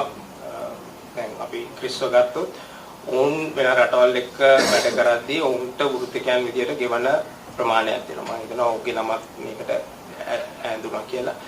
ඉතින් ඒක ඇවිල්ලා ජාත්‍යන්තරව ඒ සාමාන්‍යයෙන් තියෙන වේතන ක්‍රිකට් පුහුණුකරුවන්ට මම නිහතමානීව ආඩම්බර වෙනවා. මොකද මම ලංකාවට මේ පළවෙනි පාට අවුරුදු 2ක් දැන් උපදේශක විදියට සේවය කරන්නේ. මට වේතන මගේ සාමාන්‍ය වේතන මම පිටරට සෙල්ලම් මේ කෝච් කරද්දී මට ශ්‍රී ලංකාවෙන් හම්බ වෙන ප්‍රමාණය ඇත්තටම සුමාන 4ක වගේ 5ක වගේ වේතනයක් මගේ සාමාන්‍ය. නමුත් මට ඒකේ කිසි ප්‍රශ්නයක් නැහැ. මොකද මම මේක නිහතමානීව කරන්නේ. මටත් ඕනේ අනිත් පුහුණුකරුවනුත් ලංකාවේ හොඳ පුහුණුකරුවන් ඉන්න උන් ඒ තත්ත්වයට කවදා හරි ගේන්න. එතනට එයි කියන මේක අනුව. නමුත් මම දැන් අපේ පුරුද්දක් තියනවා මේ රට මේ තත්ත්වයේ තියෙන්නේ කවුරු හරි ඒ දේ කරනවා නම් කකුලෙන් පල්ලෙහාට ඇදලා දාන එක තමයි චාරිත්‍රය. ඉතින් අපිට ඒකේ පාලනයක් නැහැ. මම හිතන්නේ ටීවී එකට ඇවිල්ලා කිව්වත් කොහොම කිව්වත් අපි වැරද්දක් කරලා නැහැ. මොකද අපිට වේතන හම්බ වෙන්නේ අපේ දැනුම අනුව. අපි කරන දේවල් අනුව. ඉතින් ඕනෙක් කෙනෙක්ට පුළුවන් අපි කරන දේවල් හොඳ නැත්තම් අපිට ඒ වෘත්තිය මේ කණ්ඩායම යොමු වෙනවා වෙන කණ්ඩායමක වේවා අයින් කරලා වෙන එහෙම දන්නේ කෙනෙක් ගෙනල්ලා කරා. නමුත් ඒ පරිණත භාවයට ඒ දැනුමට ගෙවන්න ඕන වේතනයක් තියෙනවා. ඉතින් අපිට අඩු වේතන ගෙවල ඒ පරිණත භාවයේ ඒ දැනුම නැති අයව ගෙනල්ලා පුහුණු කරන්න පුළුවන්. ඒක කිසි ප්‍රශ්නයක් නැහැ. ඒකේ තීරණ ගන්න තියෙන්නේ පාලනය කරන අයට. ඒගොල්ලන්ට අයිතිය තියෙනවා. නමුත් කනගාටු වෙනවා ජනතාවට වැරදි අදහස් වැරදි දේවල් ප්‍රචාරය කරන එක. මොකද අපි වෘත්තිකයන්. අපිට එතනින් එහාට කිසිම පාලන ක්‍රමවේදයේ කිසිම බලපෑමක් අපිට නැහැ. අපිට කරන්නත් බෑ. අපි කරලත් නැහැ. අපි හදන්නේ කණ්ඩායමක් විදිහට ශ්‍රී ලංකා කණ්ඩායම කොහොමද එක තත්ත්වයක ඉඳලා ඊළඟ තත්ත්වයට ගෙනියන්නේ කියන එක. ඒ දැනුම ලබා දෙන එක. ඒක විතරයි අපිට කරන්න පුළුවන්. කිසි ප්‍රශ්නයක් නැහැ. පත්‍රවල ඒවා රූපවාහිනිය වේවා අපේ වේතන ඉදිරිපත් කරාට ඒක කිසි ප්‍රශ්නයක් නැහැ. අපි නිහතමානීව ආඩම්බර වෙනවා අපිට ඒ වේතන ලංකාවේ දෙන එකක් නෙමෙයි. ඒක ජාත්‍යන්තර වුණත් ඒ පුහුණුකරුවන්ට ගෙවන එක. අපිට විදේශ පුහුණුකරුවන් අවුරුදු 20කට වැඩි කාලයක් ලංකාවේ හිටියා. මම සෙල්ලම් කරද්දි විදේශ පුහුණුකරුවන් හිටියේ. ඒතර අපේ ලංකාවේ පුහුණුකරුවෙක් ඇවිල්ලා ඒ දේම කරනවා නම් මම හිතනවා මේ පුහුණුකරුවන්ටත් අර විදේශ පුහුණුකරුවන්ට ගෙවන වේතනම කළ යුතුයි කියන එක. මොකද ඔවුන් කරන කාර්යභාරයේ වෙනසක් නැහැ. ඔවුන් කරන්නේ ඒ කාර්යභාරය. ඉතින් ඔවුන්ට ඒ දැනුම තියෙනවා නම් ඒ ක්වොලිෆිකේෂන් එක තියෙනවා නම් ඒගොල්ලන්ට මේ වේතන කිරීමේ කිසිම වැරද්දක් මම දකින්නේ නැහැ. මම ඇසල අරුණ පත්තරෙන් මට තියෙන ප්‍රශ්න දෙකක්. පළවෙනි ප්‍රශ්නේ අපේ නායකතුමාට කුසල් මෙන්ඩිස්ට. කුසල් ඔයා වෝම් අප් මැච් එකේ ඊට පස්සේ පළවෙනි මැච් දෙකේ ගොඩක් හොඳින් සෙල්ලම් කරා. ඒ වගේම අපි දන්නවා පාකිස්තාන මැචෙන් පස්සේ හොස්පිටලයිස් වුණා කියලා. ඒ වගේම තමයි තුන්වෙනි තරඟේ ඉඳන් තමයි ඔයාලට නායකත්වය හම්බුනේ. මට තියෙන ප්‍රශ්නේ පළවෙනි තරඟ දෙකේ ඔයාලට ලොකු දක්ෂතාවයන් ඔයාලට එතනින් එහා කරන්න බැරි වුණා. මේකට ආබාධය මොකක් හරි හේතුවක් වුණාද නැත්නම් නායකත්වයේ පීඩනයක්ද ඔයාලට එල්ලුනේ? ඒ පළවෙනි ප්‍රශ්නේ. දෙවෙනි ප්‍රශ්නේ මම යොමු කරන්නේ මහේලයියට. මහේලයි මේ දැන් ලංකාව ගැන සාමාන්‍යයෙන් අපි දන්න හැම කාලෙම මම පොඩි කාලේ නම් බලපු හැම කාලෙම අපි ස්පින් ඇටැක් එකට තමයි වැඩිපුරම බරක් දීලා තිබ්බේ. ඇයි වර්ල්ඩ් කප් එකේ අපේ දඟපන්දුවට වැඩක් කරගන්න හම්බුන්නේ නැත්තේ අනිත් රටවල් වලට සාපේක්ෂව? අපේ අත්දැකීම් වල අඩුවක්ද වෙන මොකක් හරි ප්‍රශ්නයක්ද? මම බලාපොරොත්තු වෙන එකට උත්තරයකුත්. ඇත්තටම හොඳ ප්‍රශ්නයක් මම අහුවේ. ඉතින් ප්‍රැක්ටිස් මැච් එකේයි පයින් තරඟ දෙකේයි මම හොඳින් සෙල්ලම් කරා. ඉතින් මගේ ප්ලෑන් එකක් තිබ්බා මම කොහොමද සෙල්ලම් කරන්න කියන එක. ඉතින් මගේ පයින් මැච් ඒ තුනම බලද්දී මගේ කලින් තිබ්බ රෝල් එක නෙමෙයි මම සෙල්ලම් කරේ. ඉතින් මට ප්‍රැක්ටිස් මැච් එකේ පළවෙනි මැච් එකේ අපි සවුත් ආෆ්‍රිකා සෙල්ලම් කරා. ඒක ලකුණු 400 ගණක් අපිට චේස් ගන්න තිබ්බා. ඉතින් ඒකෙදී මට ගිහිල්ලා මගේ නෝමල් විදිහට සෙල්ලම් ගන්න අමාරුයි. බෝල වැඩි ප්‍රමාණයක් අරගෙන සෙට් වෙන්න අමාරුයි. ඉතින් මම බැලුවේ එතනට ගිහිල්ලා කොහොමද ඉක්මනට ලකුණු අතරට එන්නේ කියන එක. ඉතින් ඒක වෙනසක් වුණා එදා පළවෙනි තරඟයේදී. ඒ වගේම දෙවෙනි එකේදී පාකිස්තාන තරඟයේදී මම ඒ විදිහට මට පළවෙනි එකේ ප්‍රැක්ටිස් මැච් එකේ ආව මොමන්ටම් එක මට ඒ විදිහටම දෙවෙනි මැච් එක කරන්න පුළුවන් වුණා. ඉතින් මම කලින් වගේ මගේ ගේම් එක නෙමෙයි. ඉතින් මම ඒ තරඟ දෙකේදී මට ඒ විදිහට සෙල්ලම් කරන්න පුළුවන් වෙච්ච එක ගැන මම සතුටු වෙනවා. ඊට පස්සේ නායකත්වය මට හම්බුණා. ඉතින් ඒකෙන් පස්සේ මමත් ඒ කියන්නේ හිතනවා මට පොඩි හරි ප්‍රෙෂර් වෙන්නේ නැති. මොකද මමත් මිනිස්සෙක්. ඉතින් එතකොට නායකත්වය හම්බ වෙනවා කියන එක මම කලින් දැනන් හිටියේ නැහැ. මොකද මම අපි කවුරුත් දන්නේ නැහැ රසුන්න ඉන්ජර්ඩ් වෙයි කියලා. ඉතින් ඒකෙදී මගේ ගේම් එක චුට්ටක් මගේ පැත්තට බල ආවා. ඉතින් එහෙමයි කියලා මට එතනින් එහාට ඒ විදිහටම ඉන්න බෑ. මම බැලුවේ කොහොමද මගේ normal විදිහට මම ශ්‍රී ලංකාවේ කියන එක. අවාසනාවට මගේ ෆයිනල් මැච් දෙකේ තිබ්බ ෆෝම් එක මට එන්න බැරි වුණා. ඉතින් මොකද මගේ මේ පළවෙනි කැප්ටන්සි එක නෙමෙයි මේ ඉන්ටර්නැෂනල් පළවෙනි එක වුණත් මම LPL තරංගවලික මේ කැප්ටන් කරා. ඒ වගේම අnder 19 කරලා තිනවා. ඉතින් මට මේක අලුත් දෙයක් නෙමෙයි.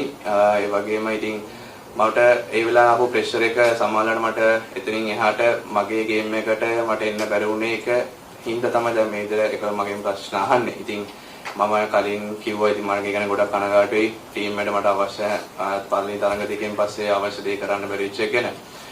නායකත්වය ගැන මම ලොකු ප්‍රෙෂර් එකක් දකින්නේ නැහැ. මොකද මම මැදට ෆීල් කරන්න ගියාට පස්සේ තමයි මම නායකත්වය දරන්නේ. ඉතින් එතකොට මට තියෙන දේවල් එක මට සෑහෙන උදව් කරා අපේ ටීම් එකේ අනිත් ප්ලේයර්ස්ලා. ඉතින් බැට් කරන්න ගියාම මම නායකත්වය කියන එක හිතන්නේ නැහැ මුල් ටිකේ. ඊට පස්සේ මට හිතන්න අවස්ථාවක් එනවා. මොකද අපි තරඟ දෙකම පරාජයලා තිබ්බේ. ඉතින් අපි බලන්න ඕනේ කොහොමද ඊතුරු තරඟ ටික ජයග්‍රහණය කරන්නේ. ඒ වගේම අපි කොහොමද අන්තිම ටීම් 4ට එනවා කියන එක ගැන. ඉතින් ඒ ප්‍රෙෂර් එකත් එක්ක තමයි මම නිතරම හිටියේ. ඉතින් නායකත්වය කියන එක මට ලොකු ප්‍රෙෂර් එකක් නෙමෙයි කියලා මම වෙලා කියන්න කැමතියි.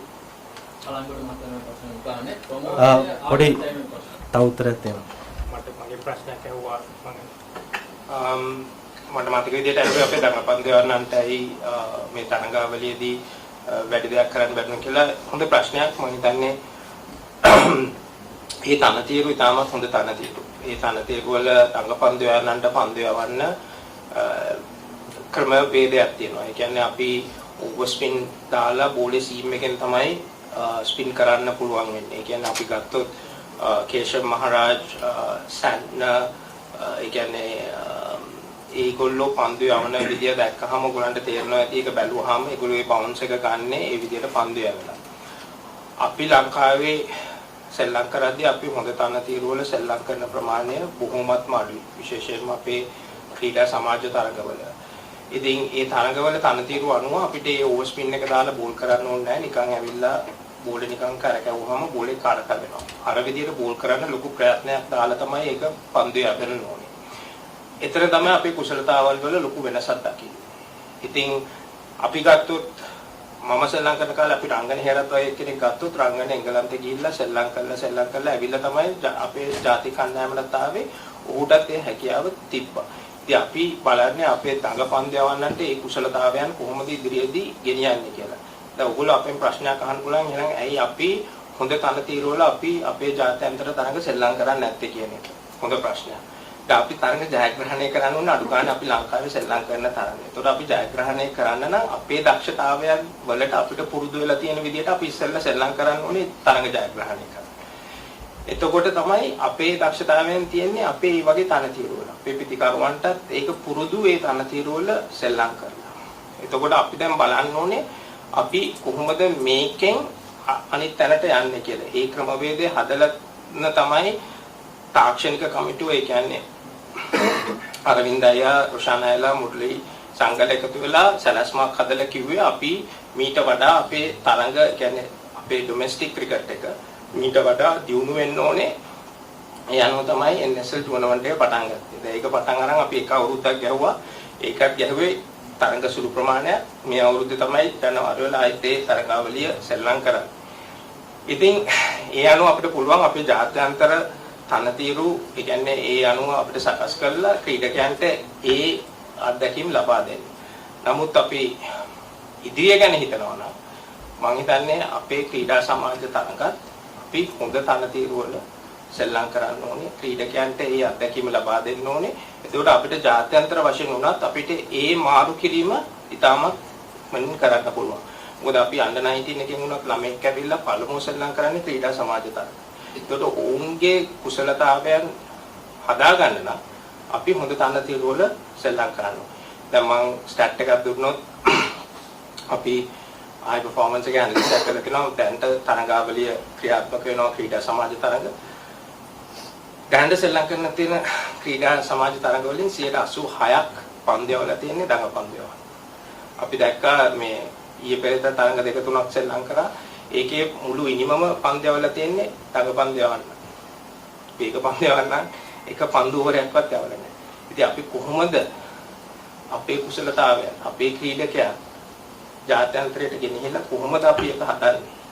මේවා තමයි අපිට තියෙන ගැටලු. මේවා තමයි අපි निराකරණය කරන්න ඕනේ. අපි කොහොමද ක්‍රීඩකයන්ගේ කුසලතාවයන් දියුණු කරන්නේ? ඒකේ සැලැස්ම මොකද්ද? ඒ සැලැස්ම අපි ඒ වැරදි හදාගෙන ඉදිරියට යන්න.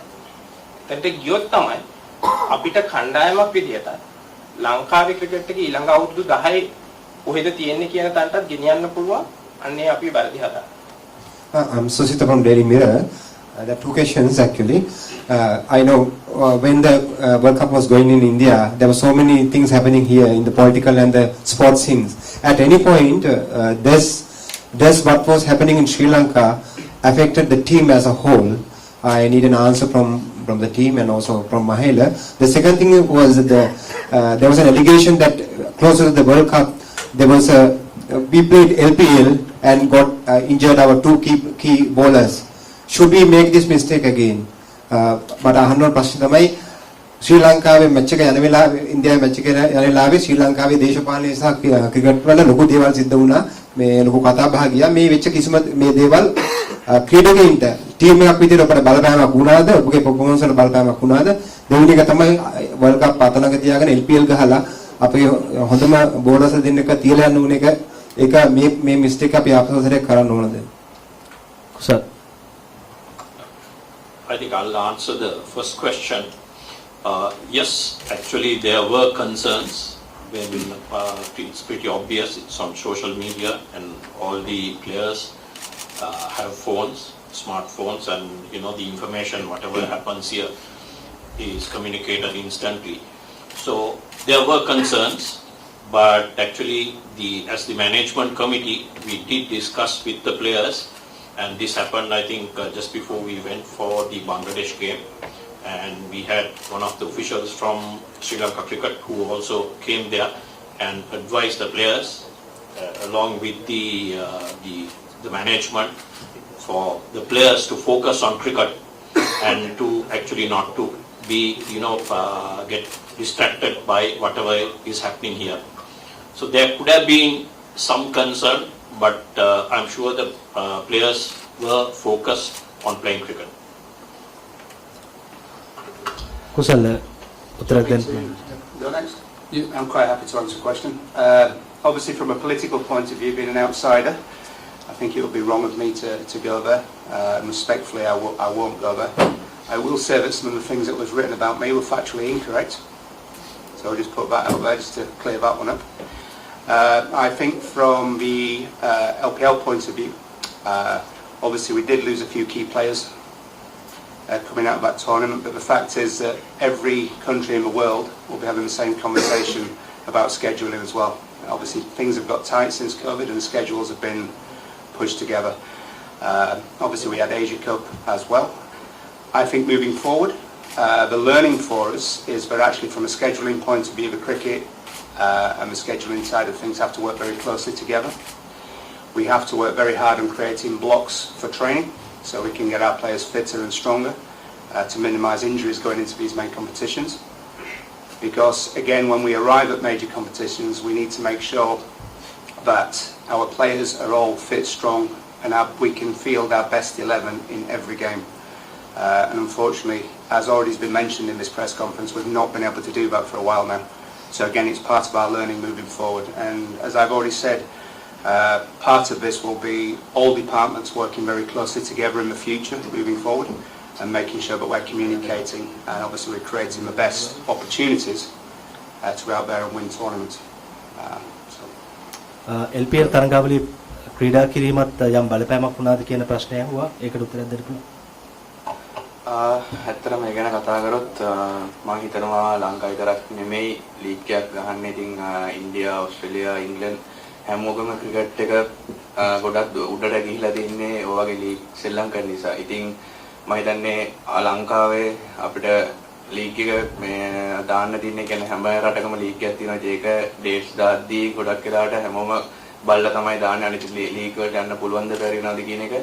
ඉතින් අපිට ඊට පස්සේ ඒෂියා කප් එකක් තිබ්බා LPL ට පස්සේ. ඉතින් මම දකින විදිහට ඒෂියා කප් එක අපි ෆයිනල් තරඟයට නිකන් ආවා. ඉතින් ඉන්දියා පාකිස්තාන් බංග්ලාදේශ කියන ක්‍රීඩකයන් අපේ LPL සෙල්ලම් කරා. ඉතින් අපි දැනගන්න පුළුවන් වුණා අපේ නැෂනල් ටීම් එකේ ප්ලේයර්ස්ට බංග්ලාදේශ නැෂනල් ප්ලේයර්ස්යි පාකිස්තාන් කට්ටිය මොන විදිහටද සෙල්ලම් කරන්නේ, ඒගොල්ලන්ගේ බෝලිං කොහොමද, බැට්ස්මන්ලා කොහොමද සෙල්ලම් කරන්නේ. ඒ වගේම පාකිස්තානෙත් මේන් නැෂනල් ටීමේ මේන් ප්ලේයර්ස්ලා කීප දෙනෙක් සෙල්ලම් කරා LPL එකේ. ඉතින් ඇත්තටම ඒක අපිට ගොඩක් උදව් වුණා. ඉතින් අපිට ඒෂියා කප් එක ෆයිනල් එන්න. ඉතින් මම හිතන්නේ ඇෆ්ගනිස්තාන් කියන රට ඒගොල්ලන්ගේ ඩොමෙස්ටික් ක්‍රිකට් එක ගොඩක් අඩුයි. ඉතින් ඒගොල්ලන් ගොඩක් වෙලාවට ලීග් සෙල්ලම් කරලා තමයි අද එක්ස්පීරියන්ස් අරගෙන තමයි ඒගොල්ලන් හැම ලීග් එකම සෙල්ලම් කරන්නේ. ඉතින් මම හිතන්නේ ඒ වගේ අපේ ලීග් LPL එකෙන් අපිට පාඩුවක් වුණේ නැහැ කියන එක මම කියන්න කැමතියි. අපේ ඉන්ජරි ආවේ නැතුව නෙමෙයි. ඉතින් මම කියන්නේ ඒක සෙල්ලම් කරා කියලාත් ඉන්ජරි එන්නේ නැහැ. සමහරවිට අපි ප්‍රැක්ටිස් වෙලාවෙත් අපි ඉන්ජරි වෙනවා. ඉතින් අපි වනිදු නැති ඒගොල්ලෝ ලොකු පාඩුවක් වුණා. ඉතින් අපි බලන්න ඕනේ ඉතින් ඒ පැත්ත විතරක් නෙමෙයි ප්ලේස්ලට ඒකෙන් හොඳක් වෙනවද කියන එකත් අපි චුට්ටක් බලන්න ඕනේ. ඉතින් මගේ පැත්තෙන් මම නායකයෙක් විදිහට මම දකිනවා අපිට හොඳ දෙයක් වුණා කියන එක. මොකද අපිට ප්ලේස්ලගේ අනිත් රටවල් වෙන්න ප්ලේස්ලගේ වීක් ඒගොල්ලන් වීක් කොහෙද ඒගොල්ලන්ගේ ස්ට්‍රෙන්ත් එක කොහෙද කියන එක දැනගන්න ලැබුණා. ඊළඟ ප්‍රශ්න. Question for Chris and Mahela, maybe you could take it on in Sinhala afterwards.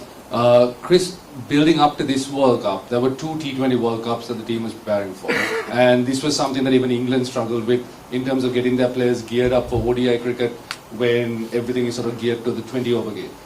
Now, with Sri Lanka missing out on the Champions Trophy in 2025, this problem is going to arise again in 4 years' time, where we're going to have 2 T20 World Cups and then the 50-over World Cup shortly after. So the question is, how do you plan to kind of mitigate that, and going forward, how are you going to prepare the players? Because clearly the 50-over game has changed drastically from 2019 to now. And by the time 2027 rolls around, with all the teams that are going to have the experience of playing more 50-over cricket for the 2025 Champions Trophy cycle, I just want to know, how do you propose to get these players playing for the 2 T20 World Cups and as well as then just getting them ready for 50-over cricket? Yeah, I think it's a very fair question. I think you touched on, obviously there's been a lot of talk around the press with the England's preparation, and having been involved in that for a period of time, it was difficult, especially through COVID, when you have 2 teams playing alongside each other, so you're always sort of taking players from one to give to the other. But the fact is, we do face a problem moving forward, obviously to prepare the guys for the 50-over World Cup. And I think, again, that comes down to obviously planning, start and work backwards. What do we need to put into these gaps? Can we get bilateral series that we can get players more experience in 50-over cricket, and obviously keep these guys together, get them playing more cricket together, and obviously upskilling them along the way. So by the time they do get there, as a unit, they're very strong, and they're well prepared to go out there and put their best foot forward for Sri Lanka, obviously in the World Cup. But again, yes, just to reiterate, I think we're going to have to sit down, look at the schedules, and look at how do we get 50-over cricket into that schedule in whatever way, shape or form, so we do give these guys the best opportunity moving forward to do that. And like I say, that will come down to planning. Sinhala? Yeah. මම හිතන්නේ ඒක සාධාරණ ප්‍රශ්නයක්. මොකද අපිට තිබ්බ ප්‍රශ්නය ඇවිල්ලත් මේ ලෝකුස්ලාන්ඩ් යන ඉස්සෙල්ලා අපි ක්‍රීඩා කරපු එක් දින තරග ප්‍රමාණය අඩුවක් තිබ්බා. ලොකු වෙනසක් තියෙනවා T20 ක්‍රිකට් සෙල්ලම් කරන විදිහයි එක් දින තරග සෙල්ලම් කරන විදිහයි ක්‍රීඩකයන්ගේ මානසිකත්වයත් ඒ කුසලතාවයන් වලුත්. ඉතින් අපි ඉදිරියට මේ ප්‍රශ්නෙම අපිට එන්න පුළුවන්. මොකද T20 ලෝකුස්ලාන්ඩ් දෙකක් තියෙනවා මේ අතරතුර ඊළඟ ලෝකුස්ලාන්ඩ් ඉස්සෙල්ලා.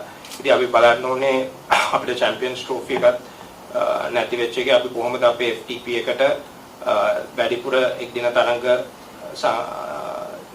යොදාගන්නේ, ඒ අනිත් කණ්ඩායම් එක සෙල්ලම් කරන්නේ, අපේ ඩොමෙස්ටික් ක්‍රිකට් එකේ අපි වැඩිපුර අවධානය යොමු කරන්න ඕනේ අපේ එක් දින තරඟ සෙල්ලම් කරන්නේ අපි කොහොමද කියන එක. අපිට ආවේනික වෙච්ච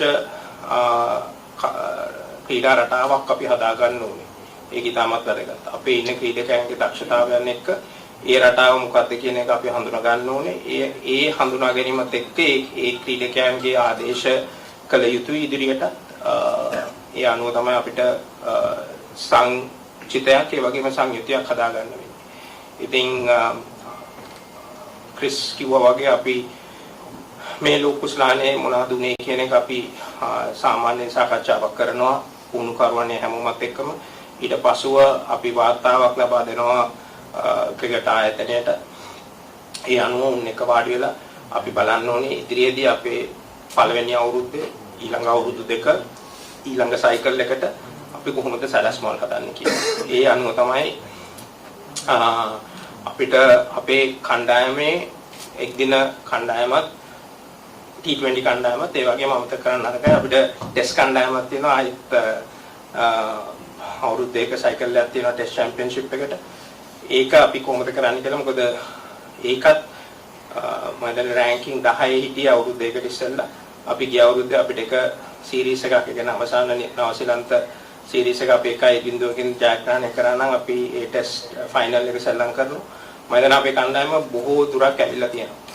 ඉතින් ඒක තමද කරන්න අරගයි ටෙස්ට් කණ්ඩායමත් අපි කොහොමද ඒ කන්සිස්ටන්සි එක තියාගන්නේ අපි කොහොමද ඒකත් ඉදිරියට ගෙනියන්නේ නව ක්‍රීඩකයන් කොහොමද ඒකට ආදේශ වෙන්නේ අන්න ඒ ගැනත් අපි ඉස්සරහට හිතන්න ඕනේ හැම දෙයක් ගැනම අපිට සැලසුමක් තියෙන්න ඕනේ ධනාත්මක සැලසුමක් අපි කොහොමද ඉදිරියට යන්නේ කියලා මම නාරද නිවුස් ෆස්ට් වෙනුවෙන් මම මහේලට සහ කැප්ටන් කුසල්ට තමයි මේ ප්‍රශ්න දෙක යොමු කරන්නේ අපේ ඕපනින් පාර්ට්නර්ෂිප් එක මේ වර්ල්ඩ් කප් එක පුරා හොඳට තිබුණේ නැහැ අපි දැක්කා දිමුත් සහ කුසල් ජනිත් මාරුවට සෙල්ලම් කරනවා මැච් වල ඇයි ඒ කම්ෆර්ටබල් එකක් තිබුණේ නැතුව ඒ දින මාරු සෙල්ලම් කර අපිට ඒ චේන්ජ් එකට යන්න බැරි වුණේ සහ මම මහේලගෙන් විශේෂයෙන්ම අහනවා ධනංජය සිල්වා කියන ක්‍රීඩකයා ඔහුට ක්‍රීඩා කරන තැන ඔහුගේ ක්‍රිකට් අනාගතයට කොහොම බලපායිද ඔහු විශ්වාස කරනවාද ඒ ඔහු ක්‍රීඩා කරන තැන ඔහුට දිගටම සෙල්ලම් කරන්න පුළුවන් උඩ හොඳ ගමනක් තියනවා කියලා ඇයි අපි ධනංජය සිල්වාගේ ක්‍රීඩකෙක් ඔහු අපි දැකලා තියෙනවා ඕපන් සෙල්ලම් කරනවා ඇයි ඒ වගේ එකක් චේන්ජස් එකක් ගියේ නැත්තේ කියලා දැනගන්න කැමතියි පළවෙනි ප්‍රශ්නයට මම උත්තර ලබා දෙනවා නම් මම කියන්න කැමති කුසල් ජනිතුයි පැතුම් නිසංග තමයි අපේ පළවෙනි මැච් එක ඉඳන් ඕපන් කරන්න හිටියේ. ඉතින් මොකද පැතුම් කියන පුද්ගලයා ක්වොලිෆයි ඉඳන් දිගටම අන්තිම අවුරුදු එකමාර දෙක ලකුණු අතර හිටියා. ඉතින් ඕපනින් එක් විදියට.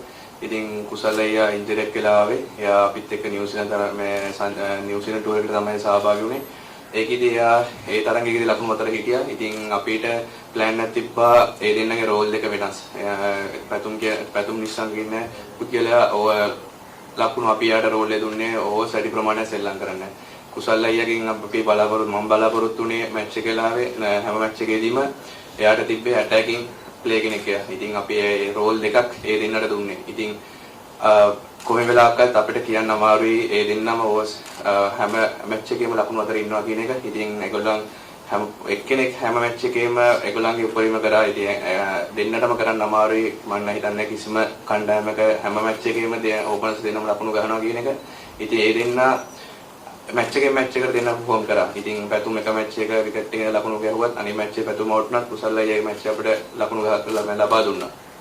ඉතින් අපි ඒක කුසල් අයියා මැච් කීපයක් ෆේල් වුණාට පස්සේ තමයි අපි දිමුත් අයියා දණ්ඩගෙන ආවේ. දිමුත් අයියා කියන්නේ අපි ක්වොලිෆයි නැත්නම් දසුනේ නායකත්වයේ ක්වොලිෆයි වලදී සහභාගී වුණ දිමුත් අයියා. ඉතින් දිමුත් අයියා අපි එක්කන් ගියා එක්ස්පීරියන්ස් ඉන ප්ලේ කෙනෙක්. එයා අපිට අවශ්‍ය වෙලාවෙදී අපි කිව්ව විදිහට අපිට ක්වොලිෆයි වලදී අපිට රෝල් එක කරලා දුන්නා. ඉතින් ඒක නිසා එයා ඒ දේ කරපු නිසා එයාට ඒ කරන්න හැකියාව තියෙන නිසා තමයි අපි වර්ල්ඩ් කප් එක අපේ සිලෙක්ටර්ස්ලා කෝචර්ස්ලා ආව ගිනන තීරණය කළා තිබ්බේ.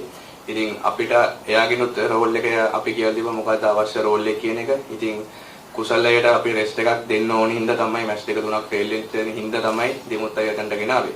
ඉතින් මම හිතන්නේ අපිට මම කලින් කිව්වා අපිට ඕස්ට්‍රේලියා තරඟයේදී ඕපනින් පෙයාර එක හොඳටම අපිට ශ්‍රී ලංකාව දුන්නා. ඉතින් අපේ මිඩල් টপ ඕඩ් එකයි මිඩල් ඕඩ් එකයි හොඳට කරපු නැති හින්දා තමයි අපිට ඒ තරඟයේදී අපිට වැඩි ලකුණු ප්‍රමාණයක් ලබා ගන්න බැරි වුණේ. ඉතින් මම ඒ දෙන්නගෙන් වැරද්දක් දකින්නේ නැහැ. මොකද අපි ඒගොල්ලන්ට දීලා තියෙන රෝල් එක වෙනස් තුන් දෙනාටම. ඉතින් ඒ තුන් දෙනාටම දීලා තියෙන රෝල් එක තුන් විදියක් නිසා අපිට අවශ්‍ය දේ ඒ මැච් එකේදී තුන් විදිහකට හම්බුණා. ඉතින් මම හිතනවා ඒකදී අපි ඉස්සරහට කතා කරන්න වෙයි කොහොමද ඒක වෙනස් කරනවද ඒ විදිහටම යනවද කියන එක. ඉතින් මේ වර්ල්ඩ් කප් එකේදී ඒ තුන් දෙනාගෙන් බලාපොරොත්තු දෙයක් මට ලැබුණා. හැම තරගයකට නැති වුණත් තරග කීපකදී මට ඒ දේ ලබා ගන්න පුළුවන් වුණා. මේ ප්‍රශ්නේ මුකරන්නේ බන්ද්‍රයි මේ මහේලගේ උත්තරයක් තියෙනවා ඊට පස්සේ අපේ ප්‍රශ්නේ. ඔමගෙන් ධනංජය ගැන අහුවා ඊට ඉස්සෙල්ලා මම හිතන්නේ ඉස්සෙල්ලා මට ප්‍රශ්නයක් අමතක වුණා ඔය කුසල්ගේ දිමුත්ගේ එකක් ඇහුවයි චේන්ජ් කරේ කියන එක ටූර්නමන්ට් එක මැද කුසල් මම හිතන්නේ හොඳට එක්ස්ප්ලেইন කරා අපි ඒ ක්‍රීඩකයන් දෙන්නගෙන් අපි ලබන්න බලාපොරොත්තු වෙන්නේ මොකක්ද කියන එක කුසල් මෙතන ඉන්නවා අපි කුසල් එක්ක සාකච්ඡා කරා මොකද ඌට අර ඕස්ට්‍රේලියා මැච් එකේ සෙල්ලම් කරත් ඌට හොඳ රිද්ම් එකක් තිබ්බේ නැහැ ඒ අවශ්‍ය කරන දේ අපිට ලබා දෙන්න විශේෂයෙන්ම අපිට රෑ බැට් කරද්දී පන්දුව දෝලනය වෙන ප්‍රමාණය වැඩි වුණා තරඟ කිහිපයකදී ඒ අනුව තමයි අපි තීරණයක් ගත්තේ කුසල් එක්කත් කතා කරලා ඒ අවස්ථාවේදී අපි දිමුත්ව ආදේශ කරනවා කියලා මොකද අපිට වුණා තිබ්බා ඒ උඩ වැටෙන විකට් එක නවත්ත ගන්න. ඒ අනුව අපි තරඟ දෙකකට ආදේශ කරා කළා ඒ අපි කරපු දේ එතන හරි ගිහුණ නැතිනම් අපි නැවතත් කුසල්ට ගියා ඒ තරඟ දෙක විවේකයේදී ඉවර වෙලා. ඒ අනුව තමයි අපි සැලැස්මල් හැදුවේ. මම දකින්නේ නැහැ ඒකේ වැරද්දක්. අපි සංචිතයක් හදන්නේ ඒ අනුව අපේ සැලැස්ම වෙනස් වෙනවා. ඒක එකක්. ධනංජයට ප්‍රශ්නෙට මම දන්නේ DDS අන්තිම අවුරුදු 4 ගත්තොත් මම දන්නේ තැන් 7ක වගේ බැට් කරලා තියෙනවා කණ්ඩායම වෙනුවෙන්. ඉතින් මේ තේරීම් කමිටුවත් එක්කත් ඔහු සාකච්ඡා කරා ඌට නිශ්චිත තාණය ඕනේ කියන එක. ඒකේ තමයි උන්ගෙන් වැඩිපුර ප්‍රයෝජනයක් ගන්න පුළුවන්.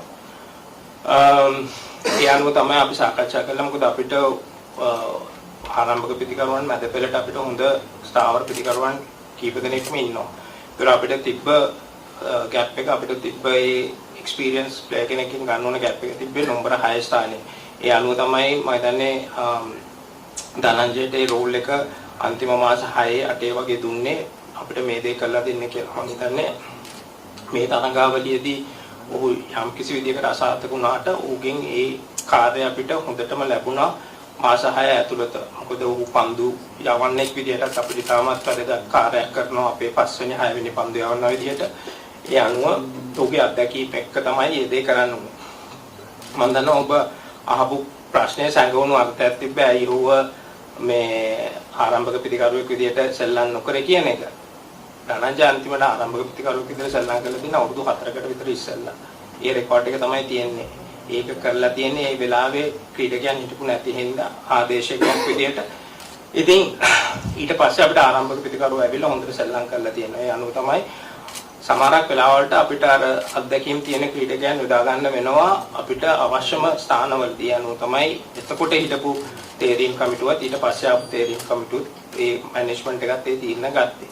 ඉදිරියට යද්දී මම දැන් ධනංජය ජ්‍යෙෂ්ඨ ක්‍රීඩකයෙක් අපිට ඌත් එක්ක සාකච්ඡා කරලා අනිත් ක්‍රීඩකයන් එක්ක සාකච්ඡා කරලා ඊළඟ සයිකල් එකේදී අපි ඌට සුදුසුම තැනක් දීලා ඌගෙන් පොළම ප්‍රයෝජනයක් ගන්න බලාපොරොත්තු වෙනවා. මම හිතන්නේ ඒව තමයි අපේ ඉදිරියට යන සැලැස්ම. ඒ අනුව තමයි අපිට සංචිතය සංයුතිය හදා ගන්න වෙන්නේ. තව ක්‍රීඩකයන් බොහෝ දෙනෙක් ඉන්නවා අපේ සැලැස්මවල වල ඉදිරියේදී අපිට දා ගන්න පුළුවන්. ඒ අනුව අපිට පුළුවන් ඒගොල්ලත් එක්ක කතා කරලා ඔවුන්ට සුදුසුම ඔවුන් කැමැතිම තැන්වල ඔවුන් ආදේශ කරගෙන අපිට ඒ සැලැස්මවල හදාගෙන යන්න ඉදිරියට. මම හිතනවා මේ ප්‍රශ්නට ඔබට ඒ පිළිතුර ලැබුණා කියලා. දර්ශන මේ ප්‍රශ්නේ ඔබට යොමු කරන්න හිටපු නායක හැටියට ඔබ කණ්ඩායමට නායකත්වය දෙන්නේ 20 තරඟ මුලින්. ඒ හොඳට කරන නිසා ඔබට එක් දින තරඟාවලියක් ලැබෙනවා.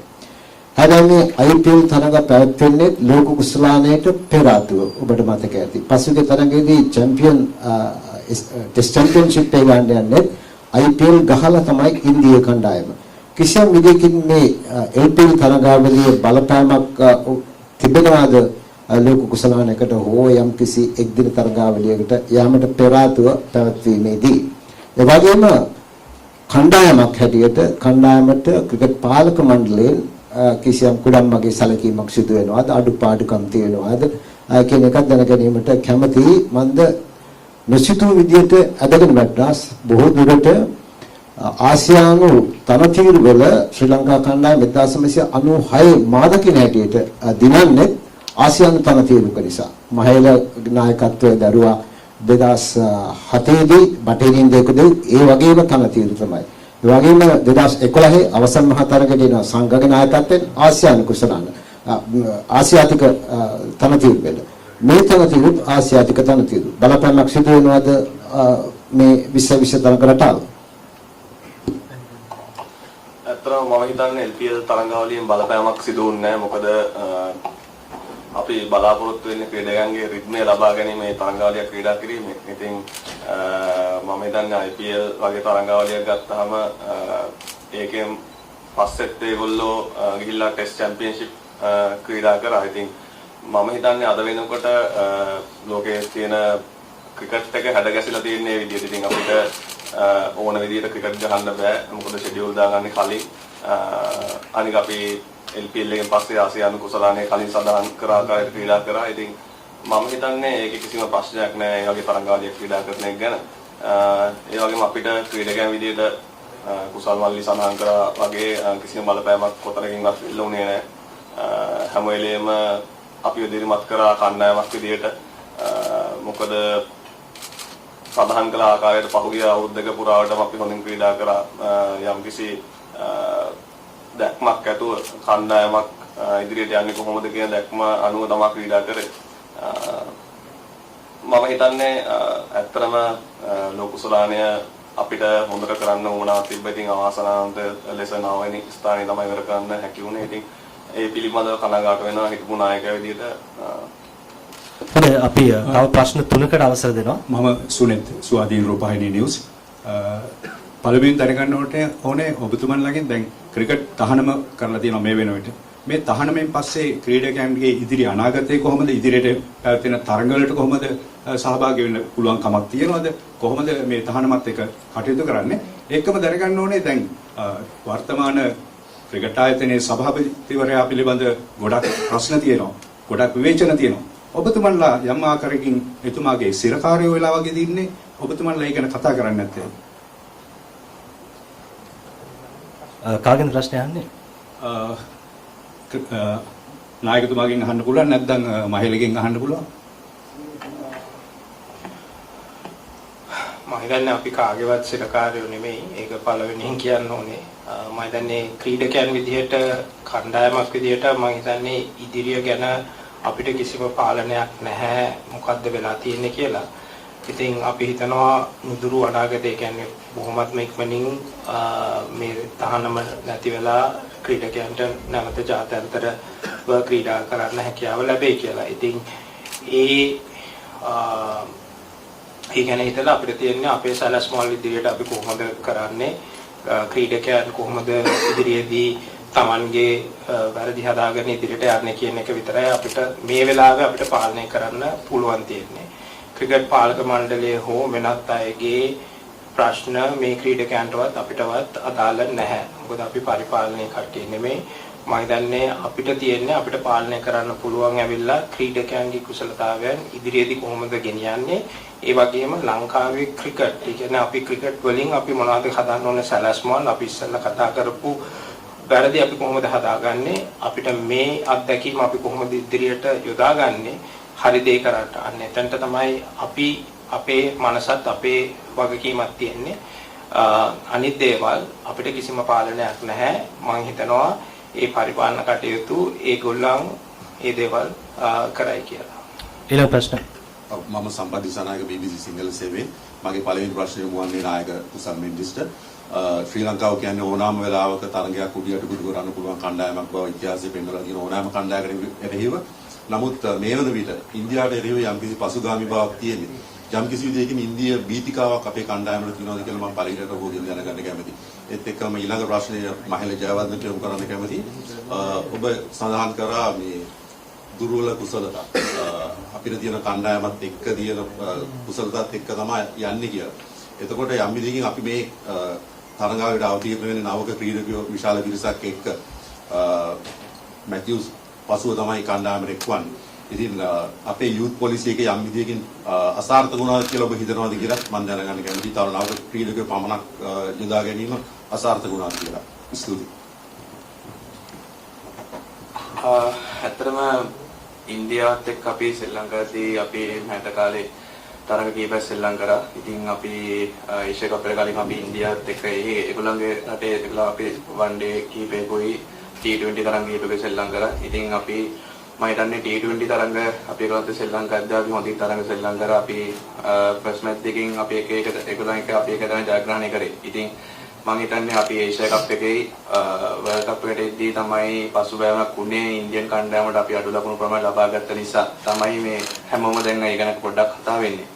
ඉතින් අපි පෙන්නුවා අපි ඒෂියා කප් එකක් සෙල්ලම් කරා ඩුබායි වල. ඉතින් අපි ඒකෙත් ඒගොල්ලන්ගේ ෆුල් ටීම් එකව සෙල්ලම් කරේ මේ වගේම. ඉතින් අපි ඒගොල්ලන්ට ඒක සෙල්ලම් කරා අපි ඒගොල්ලන් කම්ප්ලීට් කරා. ඉතින් ඒකදී අපි මෙහෙට ආවට පස්සේ ඊට පස්සේ ඒගොල්ලන් එක් දින තරඟවලදී ඉන්දියා කියන කණ්ඩායම ටිකක් අනිත් කණ්ඩායමත් බලද්දී සෑහෙන හොඳ මට්ටමක ඉන්නවා. ඉතින් මම හිතන්නේ අපි ඒෂියා කප් එකේ ලකුණු පානට මේ සියලු දෙනාම දැවි ගියා. ඉතින් ඒකෙදී අපිට ප්‍රශ්නයක් ආවා ඒගොල්ලන්ගේ බෝලර්ස්ලා කොහොමද ෆේස් කරන්න කියන එක. ඉතින් අපි ඒ ගැන කතා කරා. ඉතින් වර්ල්ඩ් කප් එකේදීත් අපිට ඒ දේ වුණා. ඉතින් මම හිතන්නේ අපි ඒගොල්ලන්ත් එක්ක සෙල්ලම් කරද්දී බයක් එහෙම කිසි දෙයක් නැහැ. අපි මොකද අපි අනිත් ටීම් එක සෙල්ලම් කරන හා සමානව තමයි අපි ඒගොල්ලන්ත් එක්ක තරඟ වදින්නේ.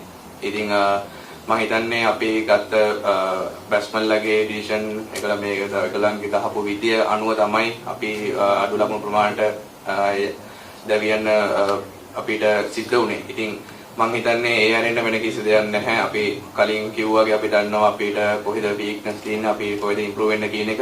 ඉතින් අපි ඉන්දියාවත් එක්ක සෙල්ලම් කරද්දී වෙනම පල්ලයට වැටලා එහෙම කිසි දෙයක් නැහැ. ඉතින් මම නායකයෙකුම දන්නවා අපි මොන ටීම් එකත් එක්ක සෙල්ලම් කරත් යන්නේ ජයග්‍රහණය කරන්න. ඉතින් ඉස්සරහට බලමු. අපි දැන් අපි මහිලාත් ගොඩක් වෙලාවට කිව්වා අපිට ඉගෙන ගන්න ගොඩක් දේවල් දිනවා කියලා. ඉතින් අපි ඒක සතුටු දුකින් හරිය කියන්න වෙනවා. අපිට ඒ දේවල් අපි අනිත් ටීම් එක සෙල්ලම් කරනවා නම් අපි ඉම්ප්‍රූව් වෙන්න සෑහෙන දේවල් දිනවා. ඉතින් අපි ඒවත් එක්ක ඉස්සරහට බලනවා මොන විදිහටද තරඟ ජයග්‍රහණය කරන්න කියන එක.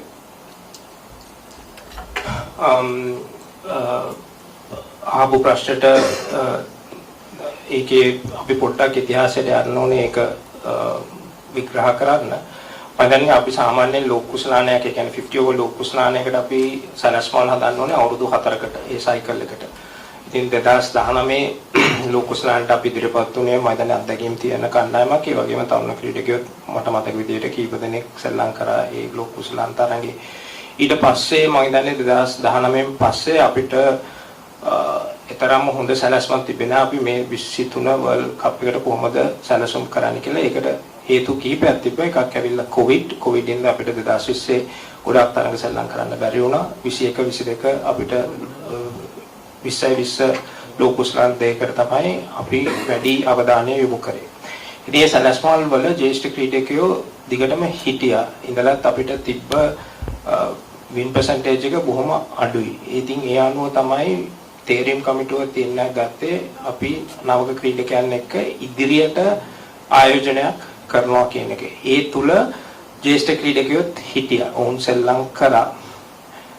performances ගත්තොත් මට ඔළුව දැන්ට මට කියන්න අමාරු එකපාරට. නමුත් හොඳ performances තිබ්බේ. උනට හොඳටම කරෙත් නැහැ. ඉතින් ඒ අනුව තමයි මේ තින්නේ. මම දකින විදිහට නවක ක්‍රීඩකයන්ගේ ආයෝජනය වැරදි දෙයක් නෙමෙයි. මම හිතන්නේ මේක හොඳ ආයෝජනයක්. මොකද මේ දක්ෂ ක්‍රීඩකයෝ අපි ගත්තොත් අපි 20ට අපි තෝරගත්තු කණ්ඩායම ඔක්කොම ක්‍රීඩකයෝම ගත්තොත් අවුරුදු 25ට අඩු ක්‍රීඩකයන් ඉන්නේ. විශේෂයෙන්ම අපේ පන්දු යවන බලෑනියේ ජ්‍යෙෂ්ඨ ක්‍රීඩක දෙන්නෙක් කරන අනිත් ඔක්කොම අඩු වයසෙන් ඉන්නේ. ඉතින් ඒගොල්ලන්ට ලොකු හොඳ අනාගතයක් තියෙනවා.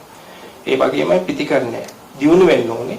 කවදාකවත් youth policy කියලා අපි මේව කරාම කොයි වෙලාවකවත් මේ කණ්ඩායම් බැලුවත් පෙනේ එහෙම youth කියලා ඔක්කොමලම තරුණ ක්‍රීඩකයෝ නෙමෙයි. ජ්‍යෙෂ්ඨ ක්‍රීඩකයෝ අත්දැකීම් තියෙන ක්‍රීඩකයොත් එක්ක සමතුලිතතාවයක් තියෙනවා. හැබැයි වැඩි ප්‍රමාණයක් ආයෝජනයේ තියෙන්නේ තරුණ ක්‍රීඩකයන්ට, අලුත් ක්‍රීඩකයන්ට. මම මේකේ වැරද්දක් දකින්නේ නැහැ. මම ඉස්සෙල්ලා කිව්වා වගේ ඒක සලස්මක් එක්ක කරපු ආයෝජනයක්. මම හිතන්නේ ඒක හොඳ ආයෝජනයක්. මගේ තියෙන ක්‍රිකට් දැනුම අනුව ඕනෙක් කෙනෙක්ට විවිධ මත දරන්න පුළුවන්. ඒක සාධාරණ හේතුවක්. නමුත් තීරණයක් ගත්තාන් පස්සේ අපි ඒකට අනුව සලස්මවල් හදලා ඉදිරියට යන්න ඕනේ. මම හිතන්නේ මට ලොකු බලාපොරොත්තුවක් තියෙනවා මේ කණ්ඩායමත් එක්ක අපිට හොඳ ජයග්‍රහණ ඉදිරියේදී ලබා ගන්න පුළුවන් කියලා. ඒකට අපිට සෑහෙන මහන්සියලා වැඩ කරන්න ඕනේ. එහෙම වැඩ කරොත් හැමෝම ඒ ඩිසිප්ලින් එක තිබ්බොත් විශේෂයෙන්ම මම ක්‍රීඩකයන්ගේ පැත්තේ මම හැමදෙස්සෙම කියන දෙයක් ඒගොල්ලන්ට තමයි ඒකේ පාලනය තියෙන්නේ. ඒගොල්ලන්ට ඒ දේ කරගන්න පුළුවන් නම් මේ කණ්ඩායමෙන් අපිට හොඳ දේවල් ඉදිරියේදී දැක ගන්න පුළුවන්. ඉතින් ඒක ප්‍රශ්නයක්. කුසල් ඔයා මාධ්‍ය හමුවේදී විරාට් කොහ්ලිගේ ශතකය සම්බන්ධයෙන් අහපු ප්‍රශ්නයට දීපු පිළිතුරු ගොඩක් කතා බහකට ලක් වුණා. අපි දැකපු විදිහට ඔයා ඉන්දිය තරගයේ පරාජයත් එක්ක එතන ලොකු පීඩනයක සහ ඒ වෙලාවේදී අනපේක්ෂිත ප්‍රශ්නයක් ඔයාට යොමු වුණා. මම කැමතියි එතනදී ඔයා ඒ පිළිතුර දෙන්න හේතුව දැනගන්න සහ ඒ වගේම අපි දකිනවා සමාජ මාධ්‍යවල විවේචනයන් තියෙනවා. ඒක තරග පරිදිනකොට ඕන තරම් විවේචනයන් වෙනවා. හැබැයි සැලසුම් සහගත විදිහට සමහර ක්‍රීඩකයන් කිහිප දෙනෙක් ඉලක්ක කරගෙන විවිධ දැවන්ත අපහාසයන් වගේ ක්‍රීඩකයන් විවේචනයට ලක් කිරීම නිර්දය විවේචනයට ලක් කිරීමක් සිද්ධ වෙනවා. මේක කණ්ඩායමක් විදිහට ක්‍රීඩකයන් විදිහට ඔයාලට මොන විදිහකට බලපෑමක් සිදු කරනවද තරඟවලට යද්දි කියන එකත් මහලයකින් මම දැනගන්න කැමතියි. මේ ක්‍රීඩකයෝ කියන්නේ ලෝකෙ ඉස්සරහට යනකොට අපේ රට නියෝජනය කරන තානාපතිවරු. එතකොට ඔවුන් මාධ්‍යයට කතා කරන විදිහ සහ ඔවුන්ගේ පෞරුෂත්වය කියන එක රටකට ඉතාමත්ම වැදගත් වෙනවා. දැන් මේ බොහෝ ක්‍රීඩකයෝ සාමාන්‍යයෙන් වයස අවුරුදු 18 19 වෙද්දී ක්‍රිකට් පාලක මණ්ඩලයේ යටතේ ඔවුන් හැදෙන්නේ වැඩින්නේ. එතකොට ඔවුන්ට මේ මාධ්‍ය වලට කතා කිරීම මේ sannivedanaya පිළිබඳව යම් පුහුණුවක් සිදු කරනවාද? එහෙමත් නැත්නම් එහෙම දෙයක් නැත්නම් මේක සිදු කිරීම අවශ්‍යයි කියලා ඔබ හිතනවාද? මේ ශ්‍රී ලංකා ක්‍රිකට් සැලසුම් කිරීමේදී ඔබ ඒ පිළිබඳව මොන වගේ අවධානයක්ද යොමු කරලා තියෙන්නේ කියන කාරණේ දැනගන්න කැමතියි. ඇත්තටම එදා මම එතනට අපි ගියේ මුලින්ම ප්‍රැක්ටිස් වලට. ඉතින් ප්‍රැක්ටිස් වලට ගියාට පස්සේ මට ප්‍රෙස් එක තිබ්බා. මට කලින් කියලා තිබ්බා ප්‍රෙස් එක තියෙනවා කියලා. ඉතින් එතනට ගිහිල්ලා මම ගියේ ඊට පහුවෙන්ද තියෙන්නේ අපිට බංග්ලාදේශ තරඟවලිය. ඉතින් මම එතනට ගියාට පස්සේ මම දැනන් හිටියේ නැහැ විරාට් කොහ්ලිලා කොච්චර ලකුණු ප්‍රමාණයක් ලබාගෙන ඉන්නවද මැච් එකක් තියෙනවා කියලා මම දන්නවා. ඒත් මම ඒක එයා ලකුණු 100ක් ලබා ගත්තද කොච්චර ප්‍රමාණයක් ලබාගෙන හිටියා කියලා මම දැනන් හිටියේ නැහැ. ඉතින් එයා මගෙන් ඒ වෙලේ ප්‍රශ්නය අහද්දී මට මුලින්ම ඇත්තටම මම බැලුවා මොකද්ද මෙයා මේ අහන්නේ කියන එක. මොකද මම ගියේ මගේ කණ්ඩායම වෙනුවෙනුයි බංග්ලාදේශ කණ්ඩායම වෙනුවෙනුයි අහන ප්‍රශ්න වලට උත්තර ලබා දෙන්න. ඉතින් ඒ වෙලාවේ ඇත්තටම මගේ කිව් එක වැරදි කියලා මම හිතනවා. මොකද ලකුණු 100 වල 49ක් ගහනවා කියන එක ලේසි නැහැ. ඉතින් ඒක බැට්ස්මන් ක්‍රීඩකෙක් විතර දන්නා කොච්චර අමාරු දෙයක්ද කියලා. ඉතින් මම ඇත්තටම මේ වෙලාවේ මට තේරුන්නේ නැහැ යා මොකක්ද ඒ දේ අහන්නේ කියලා. ඒතර මොකද මම ගියේ බංග්ලාදේශ අපේ කණ්ඩායමේ ප්‍රෙස් එකට.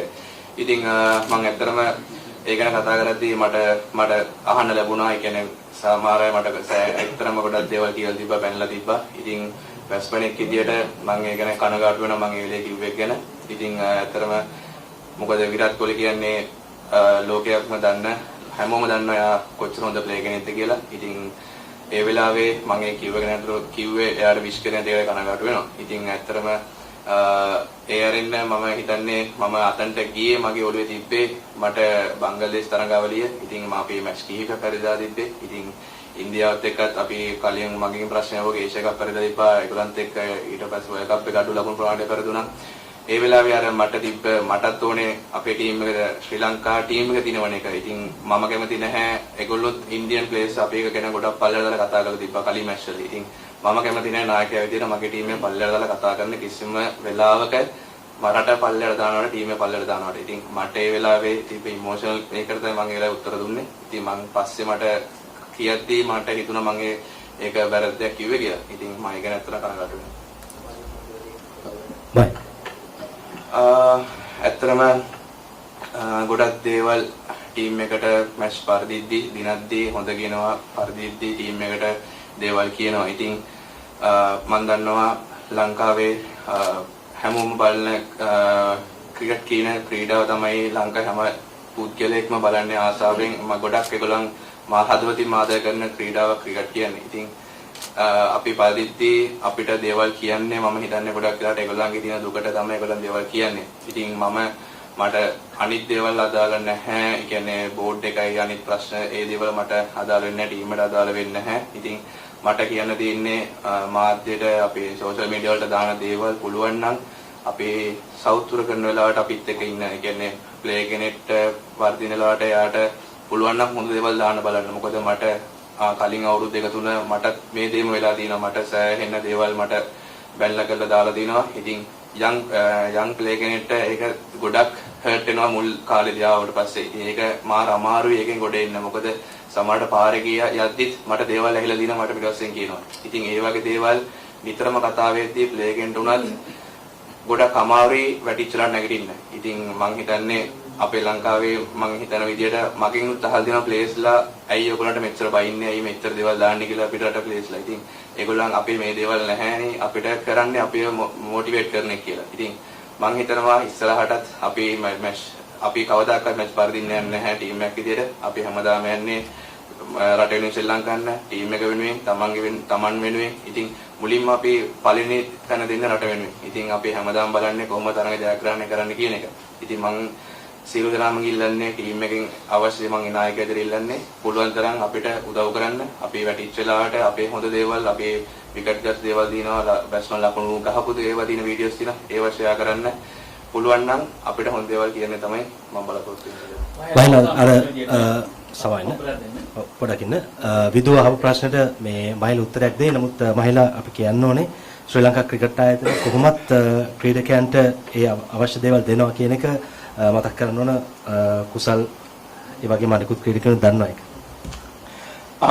ඔව් මම හිතන්නේ සාධාරණ ප්‍රශ්නයක් ඇහුවේ අලුත් ක්‍රිකට් කියන්නේ ඒ සංස්කෘතියත් එක්ක අනිවාර්යයෙන්ම ඒ අවශ්‍ය කරන උදව් ලැබෙන්න ඕනේ. හැබැයි මම හිතනවා අපිට ඊට වඩා දෙයක් ක්‍රීඩකයන්ට තවත් කරන්න පුළුවන් කියලා. අපි ඉස්සෙල්ලක වගේ අපේ කුසලතාවයන් වල දුර්වලතා තියෙනවා. ඒව හදා ගන්නවා වගේම අපේ අනිත් දුර්වලතාවෙනුත් අපි හදා ගන්න ඕනේ. මොකද මම ක්‍රීඩා කරපු කාලේ මට මතකයි ක්‍රීඩකයෝ කඩළු 3ක් අරගෙන ඊළඟ 2 ගන්න නැතුව බෝල් කරපු කාලෙකුත් තිබ්බා. මොකද මෑන් ඔෆ් ද මැච් ගිහිල්ලා ඒ අවෝඩ් එක ගන්න කතා කරන්න බැරි. අපි එහෙම සංස්කෘතියක තමයි අපි හැදුනේ වැඩුනේ. ඉතින් මේ සංස්කෘතිය අපිට සමාජ මාධ්‍ය සංස්කෘතියක් එච්චර තිබ්බේ නැහැ. ඉතින් ඒ තුලින් අපි විවිධ දේවල් තුලින් මේ ක්‍රීඩකයන්ව දිරිගන්නවා ඒ මේවා කරන්නේ. මේ ඉන්න පරපුර සමාජ මාධ්‍ය හරියටම හසුවන්න තාම දැනුවත්කමක් නැති කට්ටිය. මොකද උන්ගේ මුලින් ඒගොල්ලෝ ක්‍රීඩා ගන්න පටන් ගත්තී මේ සමාජ මාධ්‍ය තිබ්බේ නැහැ. දැන් තමයි ඒක ඇවිල්ලා තියෙන්නේ. ඒගොල්ලොන්ට ඒ දේ කොහොමද හසුරවන්නේ මානසිකව ඒගොල්ලොන්ට ඒ බලපාන දේ කොහොමද උන්නේ හරි විදිහට ධනාත්මකව ගන්න කියන එකත් ඉගෙන ගන්න කට්ටිය. ඉතින් ඔයගොල්ලන්ගෙනුත් අත්වැරදීම් වෙනවා. ඉදිරියට එන ක්‍රීඩකයන් සමාජ මාධ්‍ය තුලින්ම ආපු කට්ටියක් වෙන්න පුළුවන්. ඒකට ඒගොල්ලන්ට අර එන්නතක් දුන්නා වගේ ඒකෙන් කිසිම බලපෑමක් වෙන එක නැහැ. මොකද ඒක ඒගොල්ලෝ හැදලා වැඩලා තියෙන්නේ මාධ්‍ය තුල. ඉතින් ඒවත් ක්‍රිකට් වලට බලපානවා. ඉතින් මම හිතන්නේ අපි මේ හැම දෙයක්ම අපි කොහොමද උගන්වන්නේ, ඒ වගේම අපි හරි දේ කොහොමද ගන්නෙ, වැරදි දේවල් අපි හදාගන්නේ කොහොමද? මම දන්නේ ක්‍රිකට් ප්‍රේක්ෂකයන් විදියට සමාජ මාධ්‍ය තුල වෙන දේවල් මම හැම දෙයක්ම පිළිගන්නේ නැහැ. නමුත් ඒක තමයි යථාර්ථය. ඉතින් අපි පුරුදු වෙන්න ඕනේ ඒක අපි කොහොමද ධනාත්මකව අපේ ජීවිතවලට යොදාගන්නේ කියන එක. ඒ අනුව අපි හැඩගැස්සෙන්නේ කොහොමද කියන එක. ඒක ඉතාමත් වැදගත්. ඉතින් ඒකත් අපි ක්‍රීඩකයන්ට පුළුවන් තරම් ඒ අවශ්‍ය උපදෙස් දීලා ඒ දිරිගැන්වීම් කරන්න ඕනේ. ඉතින් රටක් විදිහට, කණ්ඩායමක් විදිහට, ජාති කණ්ඩායමක් විදිහට මම කියන්නේ හැමතිස්සෙම ධනාත්මකව බලන්න අපි කොහොමද අපේ වැරදි හදාගෙන ඉදිරියට යන්නේ කියන එක. මදුෂ්ක ප්‍රශ්නෙන් අපි මහේල පොඩ්ඩක් මහේලා මම හිතන්නේ මේක මම මේ අන්තිම ප්‍රශ්නේ පොඩ්ඩක් පොසිටිව්ස් ගැන තුන් දෙනෙක් ඉන්නවා. දේශා මදුසංක, සතිර සමරවික්‍රම, පැතුම් නිසංක. පැතුම් නිසංක ODI පටන් ගන්නකොට මම හිතන්නේ පළවෙනි ඉනිං 10 ලකුණු 10ක්වත් ගහලා තිබ්බේ නැහැ. හැබැයි ඒකට සිලෙක්ටර්ස්ලා ෆුල් ෆේත් එක දුන්නා. දැන් ඒකට රිවෝඩ් එක තියෙනවා. ඉතින් පොඩ්ඩක් කතා කරන්න පුළුවන් මේ ප්ලේයර්ස්ලා තුනයි නැත්නම් වෙන ප්ලේයර්ස්ලා ඉන්නවා නම් කොහොමද ඉම්ප්‍රූව් වෙලා තියෙන්නේ මේ වර්ල්ඩ් කප් එකෙන් පස්සේ? මම අකමැතිම දෙයක් තමයි ටීම් එකක් ඉස්සරහා තනි ක්‍රීඩකයන් ගැන කතා කරන එක. නමුත් අහපු ප්‍රශ්නට උත්තර දෙනවා නම් ඔව් දිල්ෂාන්, පැතුම්, සදීර අපි විශේෂයෙන්ම සදීර අලුතෙන්ම ආදේශ කරපු ක්‍රීඩකෙක් කණ්ඩායමට ඌට ලොකු වගකීමක් තිබ්බා ඒ මැද පෙළ ක්‍රීඩා කරන විලාසය ගැන. ඒ ගහන ටෙම්පෝ එක ගැන මම හිතන්නේ අපි ඉන්දියාවේදී උත් එක්ක ගොඩක් වැඩ කරා උගේ ක්‍රීඩාව තව ඉදිරියට කොහොමද දියුණු කරන්න කියලා. ඒ අනුව ගොඩක් හොඳට හැඩ ගැස්සුණා. ඒ වගේම ඌ අතින් වැරදිත් වුණා. ඒවා වැරදි හදාගෙන ඉදිරියට යන්න ඕනේ. පැතුම් ගැන මම හිතන්නේ කියන්න දෙයක් නැහැ. අපි හැමෝම දන්න දෙයක්. එයාට ලොකු දක්ෂතාවයක් තියෙනවා. ඔහු දන්නවා ඔහුගේ දුර්වලකම් මොනවාද කියන එක. 50ව ගහලා මදි 100ව ගහන්න ඕනේ කියන එක. ඒ ගැන අපි කතා කරලා තියෙනවා. දිල්ෂාන් ගැන කියනවා නම් තරුණ ක්‍රීඩකයෙක් විදිහට ඔහුට තියෙන පෞරුෂත්වය ඉතාමත් වැදගත්. ඒ දක්ෂතාවය තවත් ගොඩක් ඉදිරියට යන්න පුළුවන් ක්‍රීඩකයෙක්. අපි බලන්න ඕනේ ඉදිරියේදී ඔහුව හදාගන්න කියලා. ඒ වගේම අනෙක් ක්‍රීඩකයින්නුත් අපිට කණ්ඩායමක් විදිහට අපි මෙච්චර ගමනක් ඉදිරියට ඇවිල්ලා තියෙන්නේ උන් හැමෝගෙම දක්ෂතා එක්ක.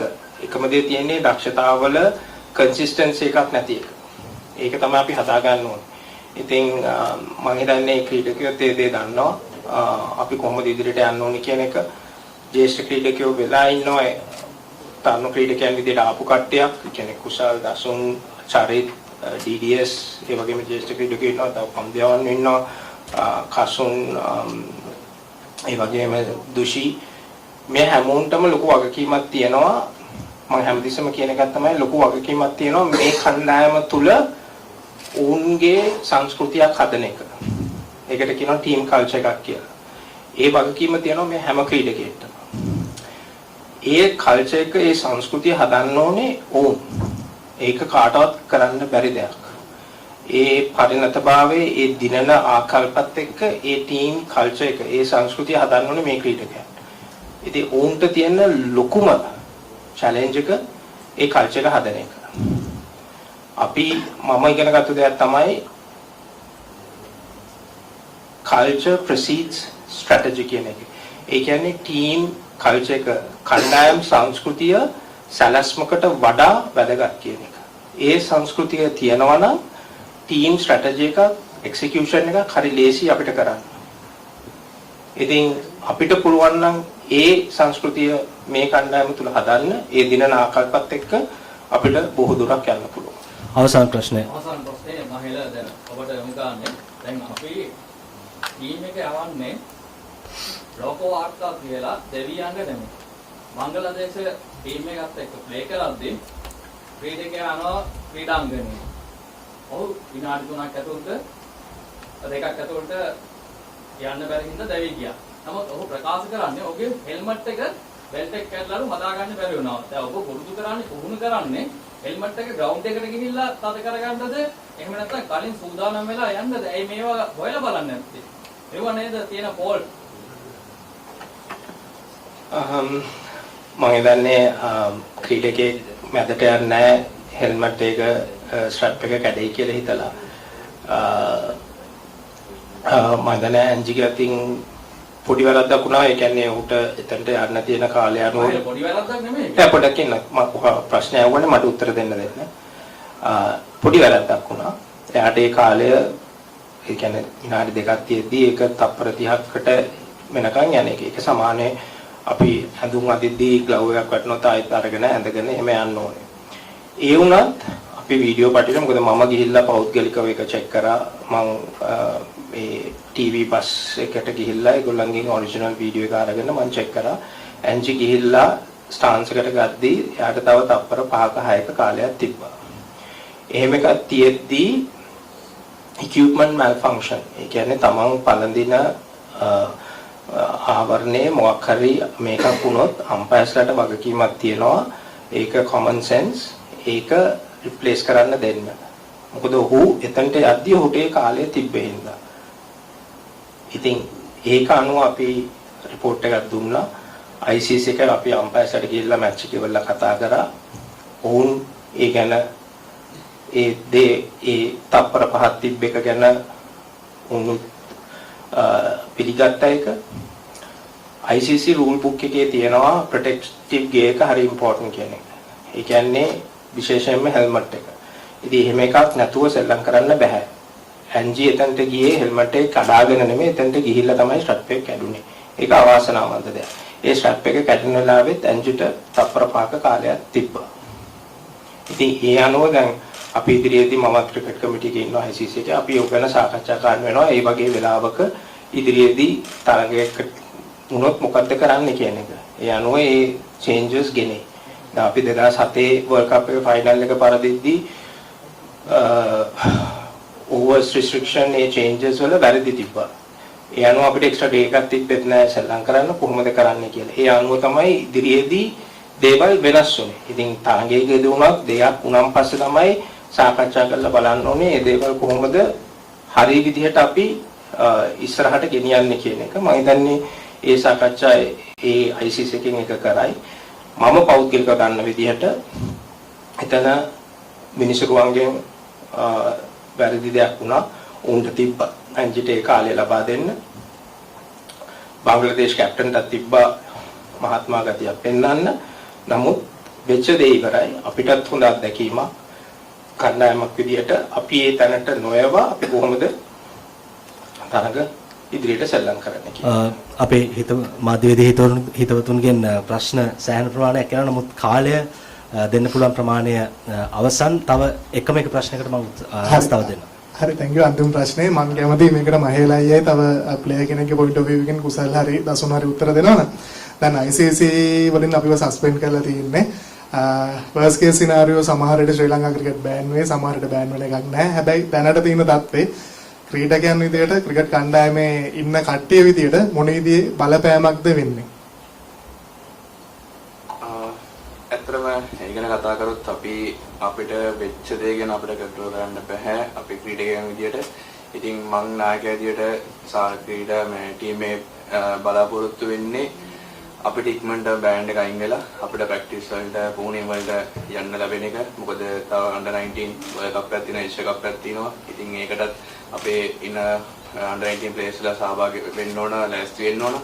ඉතින් මම හිතන්නේ මේක අපේ ක්‍රිකට් කියන්නේ අපේ වෘත්තිය වෙලා තින්නේ සියලු දෙනාගේම. ඉතින් අපි මේක නොකර ඉන්නත් අපිටත් අමාරුයි. මොකද අපි පුරුදු නැහැ. අපි ගෙදරටලා ඉඳලා නිකන් ඉඳලා ඉතින් අපිටත් ඕනේ හැමසම ප්‍රැක්ටිස් කරන්න, මේ දේවල් කරන්න. ඉතින් මම බලාපොරොත්තු වෙන නායකයා විදියට ඉස්සරහට අපිට මේක ඉක්මනටම බෑන්ඩ් එක අයින් වෙලා අපිට අවශ්‍ය දේවල් ටික අපි ප්‍රැක්ටිස් කරන ටික ආයෙ පටන් ගන්න පුළුවන් වෙයි කියලා අපිට ලබනවද ටුවර් කීපයක් තියෙනවා. ඉතින් අපි ඒක ලෑස්ති වෙන්න ඕන. මම බලාපොරොත්තු වෙනවා ඒ දේ ඉක්මනටම වෙයි කියලා. තව දෙයක් මම අන්තිම වෙලා කියන්න කැමතියි.